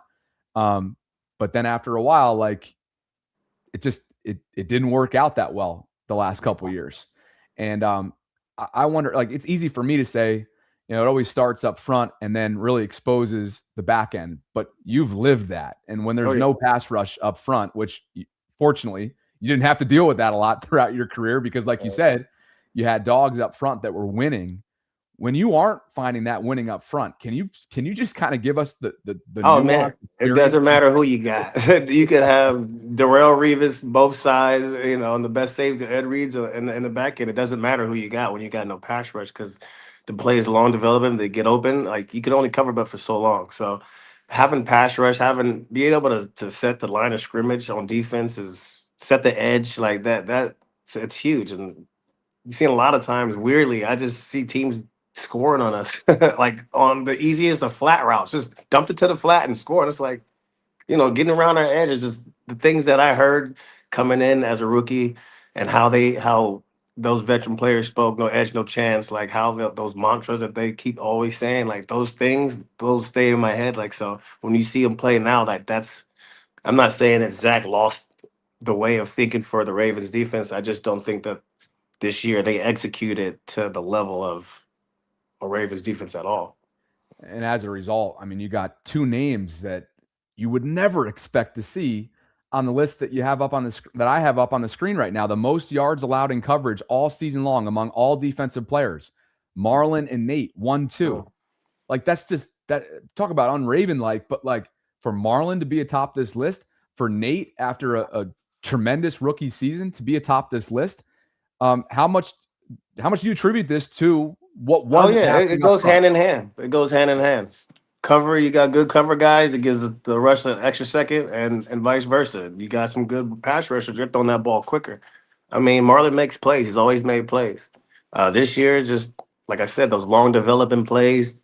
Once you get a little bit, what they say, you get a little blood in the water. They see him get beat on one fade. They're like, hey, we'll just keep trying it until it doesn't work. And I felt like a couple of games opened up, like showed a little chink in their armor, if you will, and made other teams realize, hey, these guys, we can probably start doing longer plays because they ain't got no pass rush. They're not getting to us. If they blitz us, we can hit them quick. And that's what it kind of felt like. Every team was hitting us with the most basic stuff, and we were getting beat by it.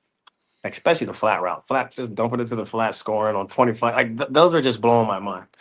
But, that's communication. But it's also just the veteran leadership. Those things need to be covered. Like, those are, the most simplest of things that we were getting beat by. So that's a lack of detail. It's a lack of attention to a certain degree to me. Yeah, I'm sure it's still fresh in your mind, like Gainwell, Warren, the dump offs, right, from Sunday night. Like, how can it not still be fresh in your mind? And you can go back to the Green Bay game too. Opening drive, Tampa 2 wasn't played well. Malik Willis is torching them right down the middle, right after a dominant opening drive by Todd Monken and company and Snoop. So, it was just there. I don't know if there was one game outside of the Bears, and maybe I don't know if the Packers can be called like a full balanced, like complementary all three phases game. But ironically, the two games that they looked the best, and this is just a credit to Snoop. Yeah, Snoop started this year. Yeah. And both the opponents, by the way, will play in the NFC playoffs. So anyway, that's not to do the Lamar Snoop comparison game. We talk about all that too. I mean, it was kind of crazy because you look at that game and you think, okay, why is Snoop so successful right now in this offense? He's throwing slants and digs. It's basic. It's not doing anything crazy. He's taking off immediately, which is kind of Lamar's thing. Is like, you realize Lamar doesn't take off like that. He's not the same Lamar. You know what I mean? So I don't know if that's attributed to his injuries, Todd Monken's scheme. Like, you don't really know. And as a fan, you're just like, what's going on? Then Snoop comes in and we score 40 points twice. You're like, okay, well, yeah, what's going on right here? Right. But then the week later, just as he did in Buffalo, legacy drive, he answers the bell. Yeah. Just as he knew he would, Lamar. Yeah. back to Marlon. He's the longest tenured defensive Raven. All of a sudden, you blink, and I mean, you looked at him, I'm sure, as a young gun at one point, but now he's the longest tenured Raven. You see him on this list. One thing he's always going to be, and one thing you'll never question is the guy's resilience. Freaking guy had a pin placed in his finger, played like a week or two later, then gets it stepped on in the scrum by Tavius Robinson, gets back out there to play, still finds a way, like you said, to make plays, whether it be forced fumbles, recoveries, interceptions, you name it. How do you view his future at this point? Because he is not young anymore. No, yeah, you get on the other side of 30, you got to start figuring out new ways to play the game. Is when you play the game and you play it based on your athleticism, and that starts to go away a little bit. That's when it becomes even more mental. And obviously, I don't think his career is over by any stretch. Hopefully, he stays with the Ravens.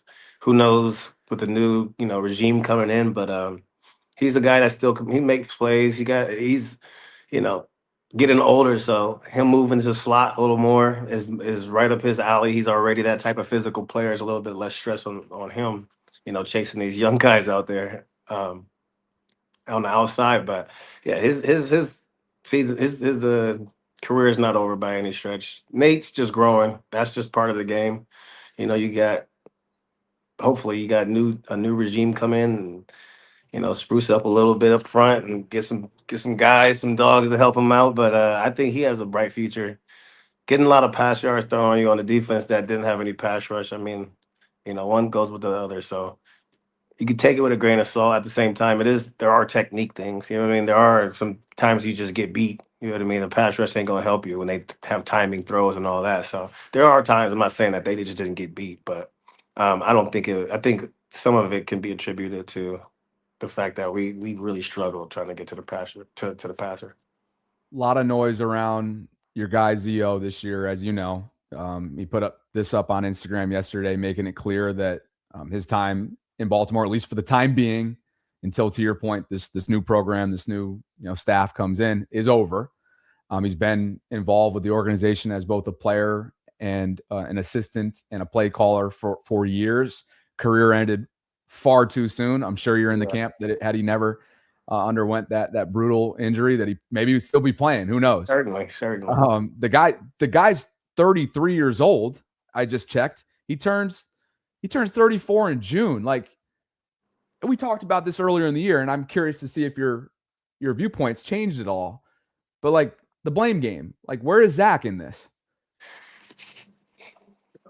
I don't, because it's easy with Zach to blame him because he has no prior experience being a defensive coordinator, and we're not in the building to see the day in, day out, the work he puts in and the schemes he's drawing up. And then because he didn't have the success that Mike McDonald had, or like another young guy, and he's a young guy, it's like 10 times worse when you're a young guy, and then you fail because it's like, oh, you gave it to him too early. And he is a guy that didn't have the necessary experience that a position like the Ravens defensive coordinator, you would think this guy had all the accolades, and this guy had none. So, and it's not that he was not a smart guy and all that, but his units just didn't produce. And if his units don't produce, that's kind of your calling card. That's the report card. Whether he's genius or not, like, he has to go prove it now.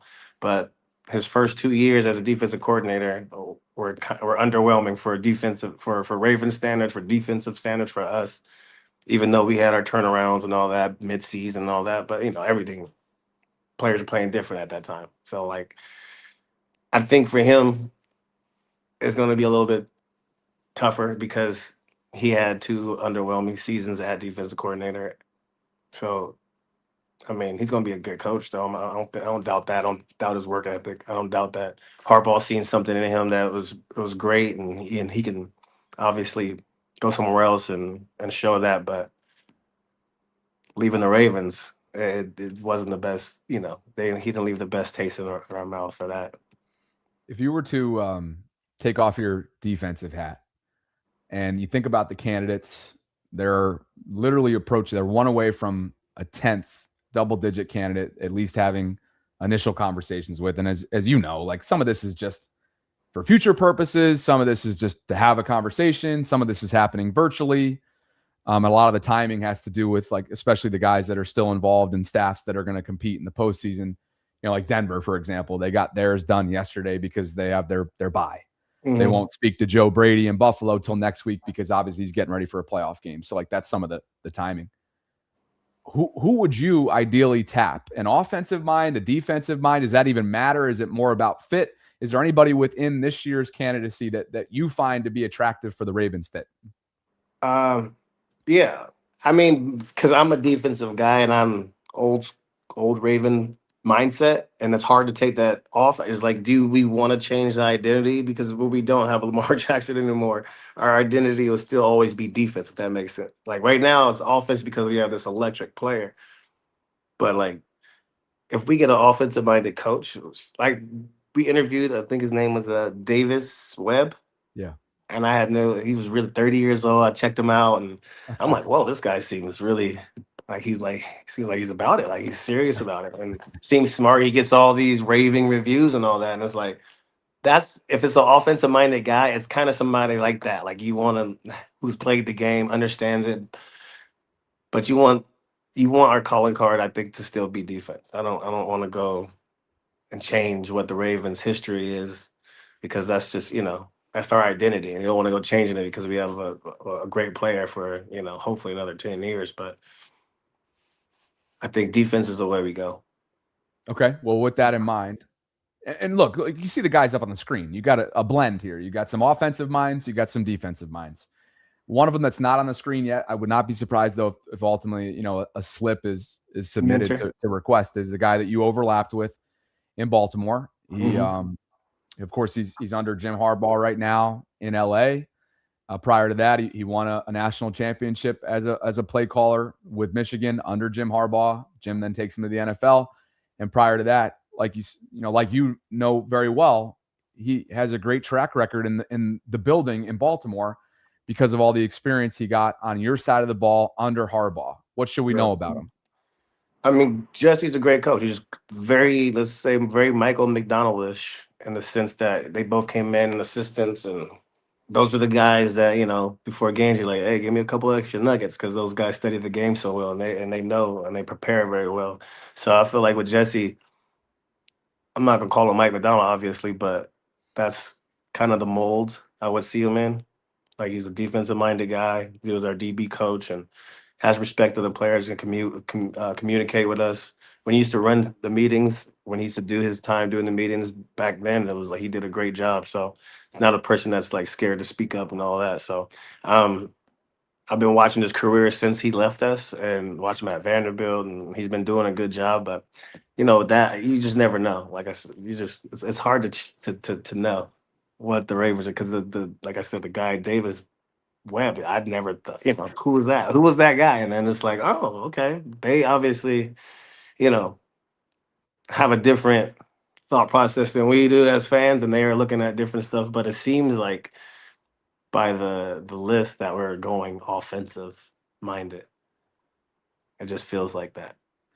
I was going to say, let's pull that back up and count them. So Cliff, offense. Joe, offense. Weaver, defense. So two. Hold on. I got two different hands here. Salah's 2, defense. Clint, 3, offense. Flores, 3, defense. Nagy, 4, offense. Webb, like you mentioned, 5, offense. And Vance is 4, defense, and that adds up to 9. So, and that does not include Jesse because there's no official report out there that they have interest in him. It's pretty even, though. So, who sticks out? Yeah, I guess it is even. I talked to like I said, to the city. I know people are really, really rooting for Weaver a lot. They think he's perfect fit. Him with Jim Schwartz. Can you imagine that? He said Cliff Kingsbury, offensive coordinator, Jim Schwartz on defense, and then Weaver's the head coach. All right. I'm glad you just brought up Weaver because he's obviously someone that you also know. The Ravens know him really well. Former player, former assistant. Listen to this, bro, from one of his press conferences in Miami. Maybe you'll get a good kick out of this. I may sit up here. I'm a nice guy. I smile. I do all those things. But All of our problems that we need to solve can be solved through violence. Yeah, they want to legislate it out of the game, but we play defensive football. And in defensive football, at some point, you draw a line in the sand and you say, I'm going to set the edge. I'm going to stick my helmet under this guy's chin, and I'm going to set the edge. I'm going to violently take the ball away. And that's what we need to do. With a steely-eyed focus, with resolve, with resiliency, and we're going to stop people. And I'm determined, we're all determined for that to happen. All right, so things didn't go well in Miami, obviously. We all know this. But that type of mentality, I would think, would fit well in the fabric that is Baltimore City. Don't you Yeah, think? absolutely. That's definitely a Baltimore Raven right there. Yeah. But that's the mentality you gotta have. You know, that definitely can represent us. That toughness just it matches with our city. But what do I you feel know like about him though? Because he comes across as charismatic, right? He's soft. he's super. When we was up there, he was super cool, very knowledgeable. We talked a lot about his career, not a lot, but we talked about his career when he retired and all that, how he got into coaching. But really good coach, can relate to you. I mean, I think I don't ever really see him screaming or nothing like that, but I know he got across to the D line very well. I mean, we played well, so it's that. I mean, he wasn't my position coach, but he was a great coach as far from the outside looking in. Yeah. All right.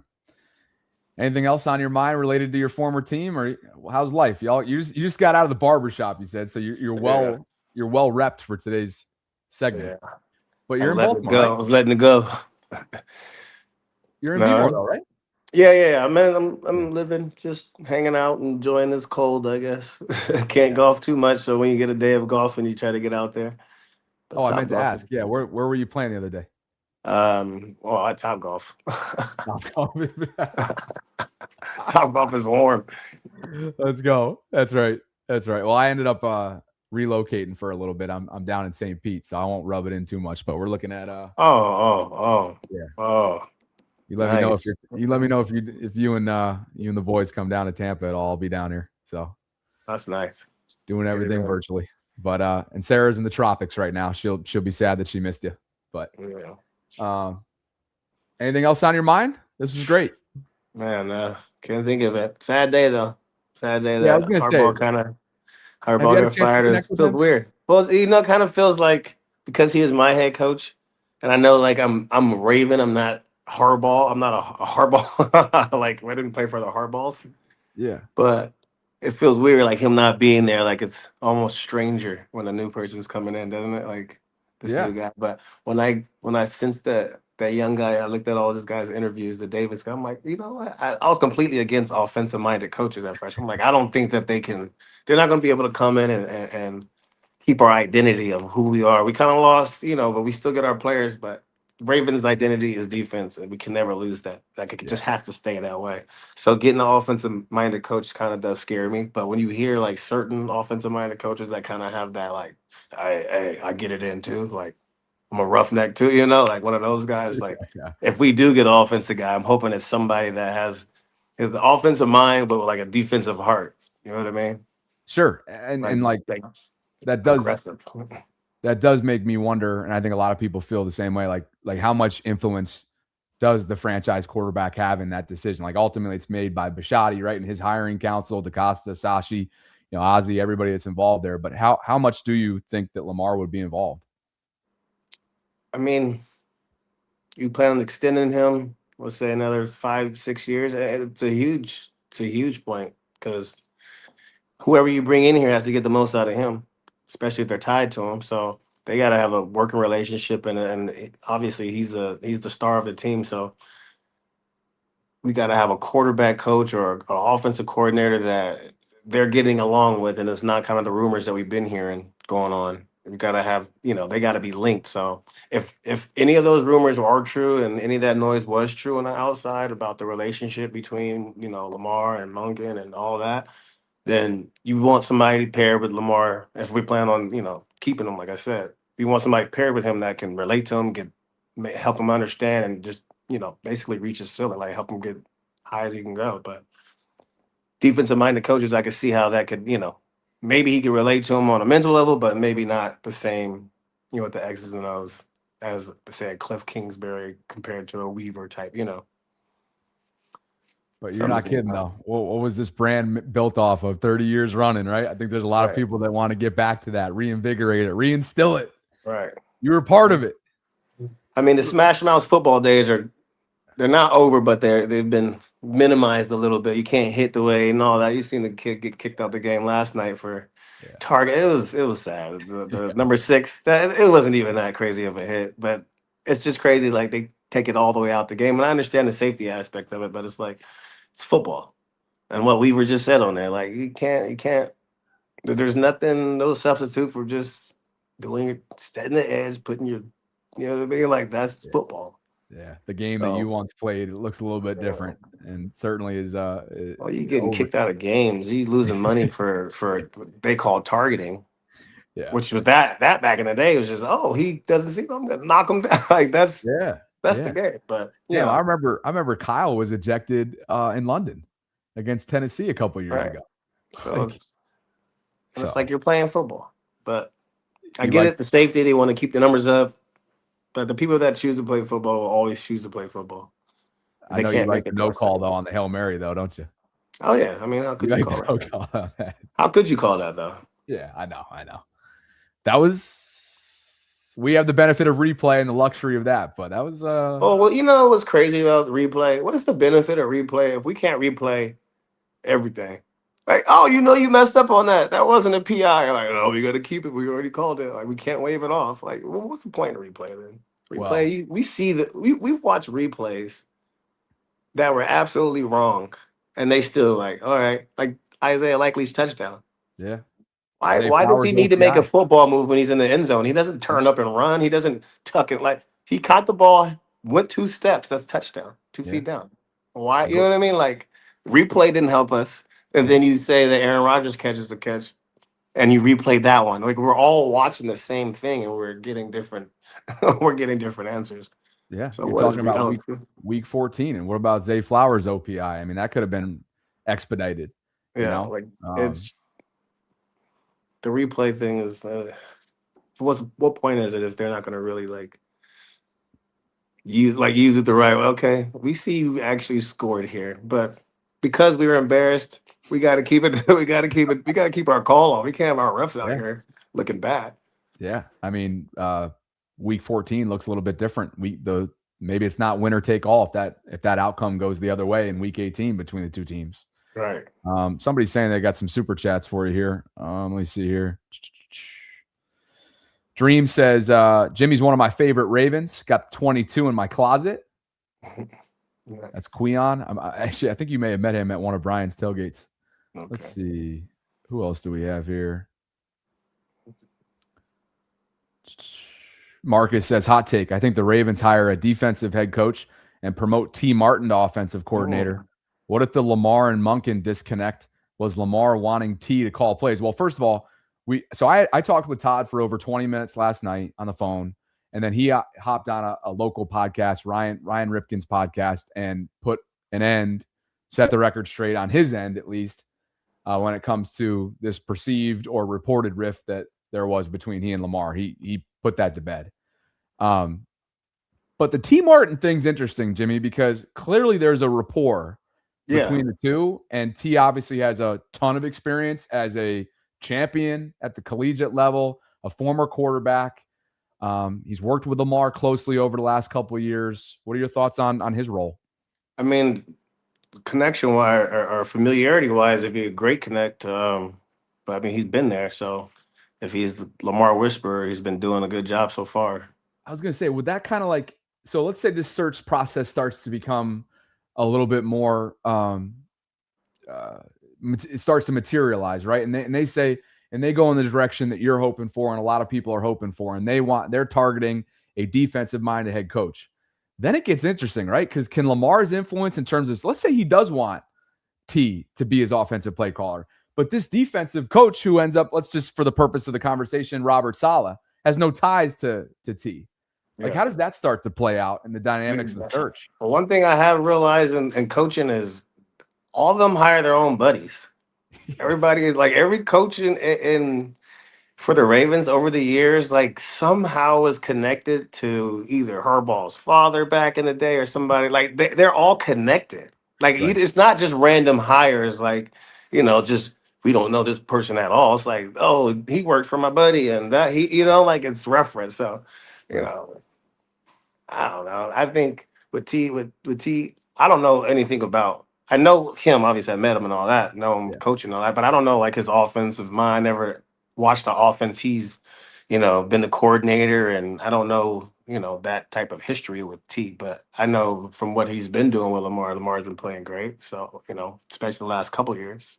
Those connections definitely like stem on all the way up to scouting and as Jesse well. Minter, like Jesse Minter's connection, how I found out when Jesse got the job, like, because when you're older, my age, like Mike McDonald's a year older than me, so when you're close in age and you get guys that are starting to be your coach and all that, you question like, how did he get, like, what made you such a young age, how'd you get up up here so quickly? But like they're all connected somehow. Yeah, I mean, look at what's happened this hiring cycle with Chad Alexander, for example. You probably known him throughout your career. Like he was in the scouting department for years and years and years. And now, Joe Ortiz leaves for LA a couple of years ago, brings him with him. He's the assistant underneath him. And now he's one of the lead candidates around here. It wouldn't surprise me if that's Harbaugh's hand pick for wherever he ends up. So it's interesting how all this has, all interconnection. Yeah. Right. Julian, we'll get you out of here on this because I've kept you longer than we talked about. Julian writes, "What about Spags from Kansas City as our head coach?" Jimmy, that would be one of the ones if you can't beat them, make sure you join not them, but they join you. I love Coach Spags, but I think Ravens kind of need to go with a fresh, younger approach, especially since we're not in the business of, getting rid of coaches that quickly. Enough a new, fresh, young-minded coach. Like we want something in the McVay realm. Yeah. You get a young guy that knows the game, or a McDonald, Jesse Minter type guys, like those guys that are the up and coming new era, the new age of coaching. Yeah. Does Flores intrigue you?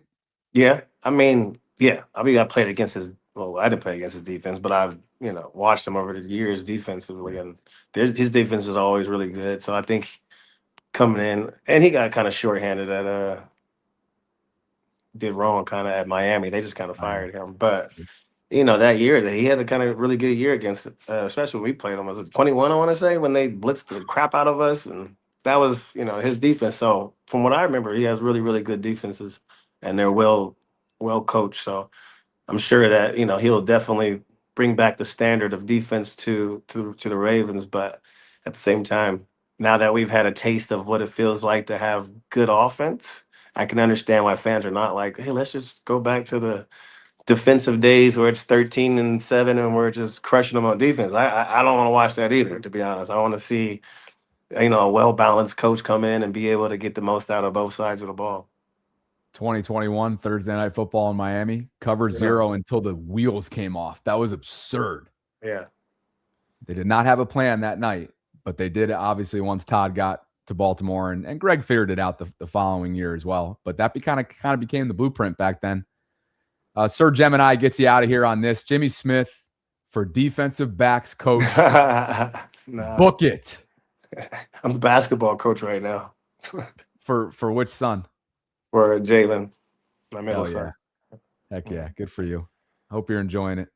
Yeah, I don't know what I'm doing, but it's fun. Well, yeah, just dribble, shoot, stop fouling. I was gonna say that must just be like, what do refs even do? You can call a foul on every play. They do. Oh my, travel, foul, double dribble. Like I don't even know how you ref at this level, because it's like they're gonna do it every play. But got our first game on Saturday.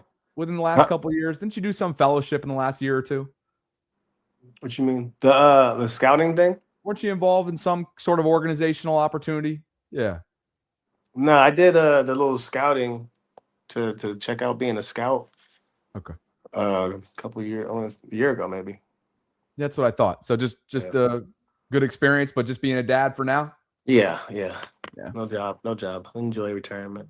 All right. Well, Sir Gemini is hoping for more, depending on how this staff ends up unfolding. So maybe we'll hear about your name in the coming weeks. But always great seeing you, man. Happy New Year. Tell your boys I said hello, and we'll catch up another time. For sure. Appreciate you. Yep, always. Jimmy Smith, former Super Bowl winning Raven, kind enough to spend some time with me here inside the vault, as he always does. Great perspective. And consider him in the camp of keep it defensive in Baltimore, reinvigorate what it is that they've built over 30 years of franchise existence. And perhaps Brian Flores, one of those candidates they're going to take a close look at in the coming weeks. One of nine overall candidates that as of 2/17 right now in real time on Friday, January 9th, the Ravens at least have initial interest in. So there you have it. Did I get all the super chats in here? Let's see. Joe Jenkins says, Bobby, I love how you go off and stand up for what's right. If I didn't know better, I'd swear that you are a Jenkins. Go Ravens, O's, Trosseteers, and Vaultrons. You're the man, Joe. Thanks, brother. Thanks for the love, man. Appreciate you.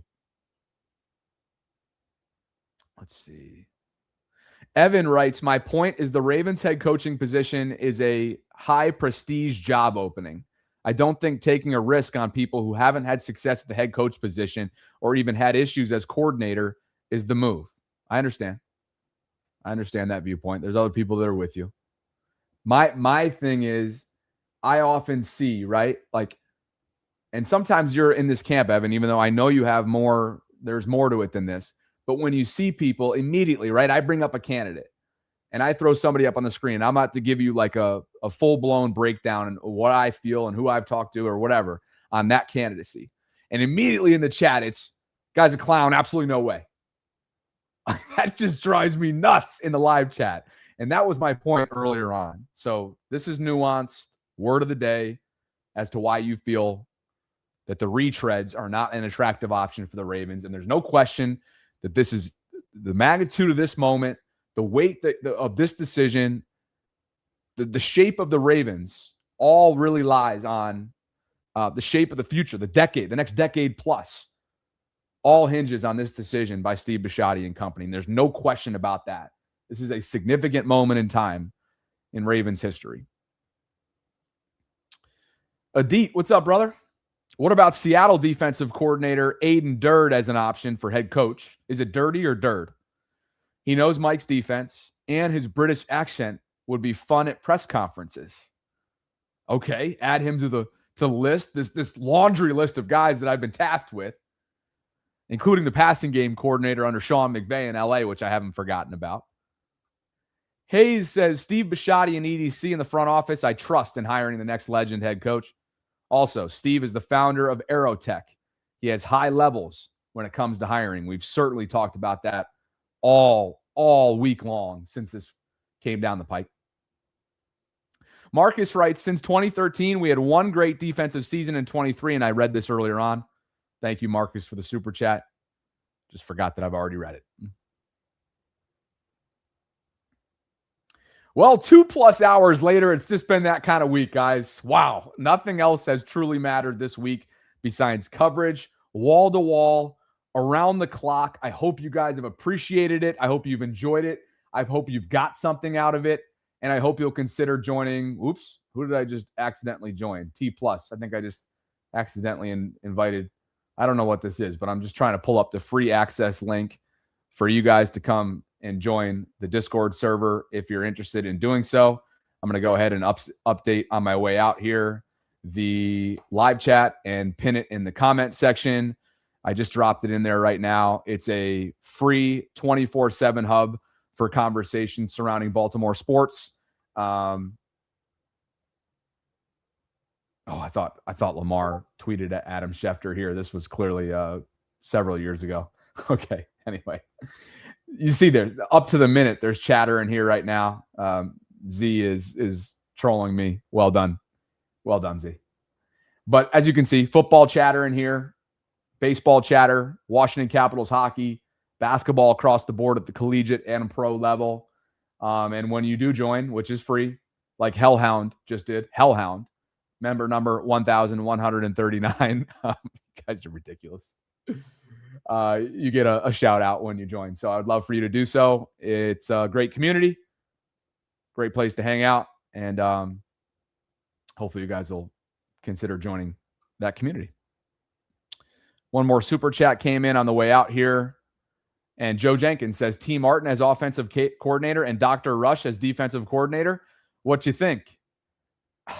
It's just scary when you don't have that level of play calling experience. It's nothing against either one of these guys, but I think you want a level of experience. Big Bamboozle says Flores, Lamar practicing versus cover zero scheme. They found an answer. They did not have an answer in 2021, certainly under Greg Roman, but they do now. Lamar pretty much has an answer for everything, aside from when he's not healthy, which hopefully after a full offseason and an extension and everything else, he gets himself right. Guys, follow all of us on social media if you could. I'll have a bunch of coverage which continues on into this weekend on Twitter for you, including snippets from all the different guests that I've had on this week. You can follow me at Bobby Baltimore. I'll drop that specific link for those of you that have been asking into the live chat right now. You can also find me on Instagram at the same exact handle. Again, that O in Baltimore is a 0, and that's where you can connect with me on other networks, other platforms outside of YouTube. Sarah can be found at SG Ellison. She'll be back on Monday inside the vault. I can't wait to connect with her. We have not talked all week. Sarah's just been off the grid, as she should be. She's on vacation. She's tweeted a little bit, I think. But obviously, I'm sure it's been easier said than done to try and remain present while on vacation. So shout out to her for somehow finding a way to do that. And if you want to donate to the program outside of the super chat space, you can do so. Sometimes you guys reach out. You want to go outside of YouTube, at Ravens Vault Podcast on YouTube.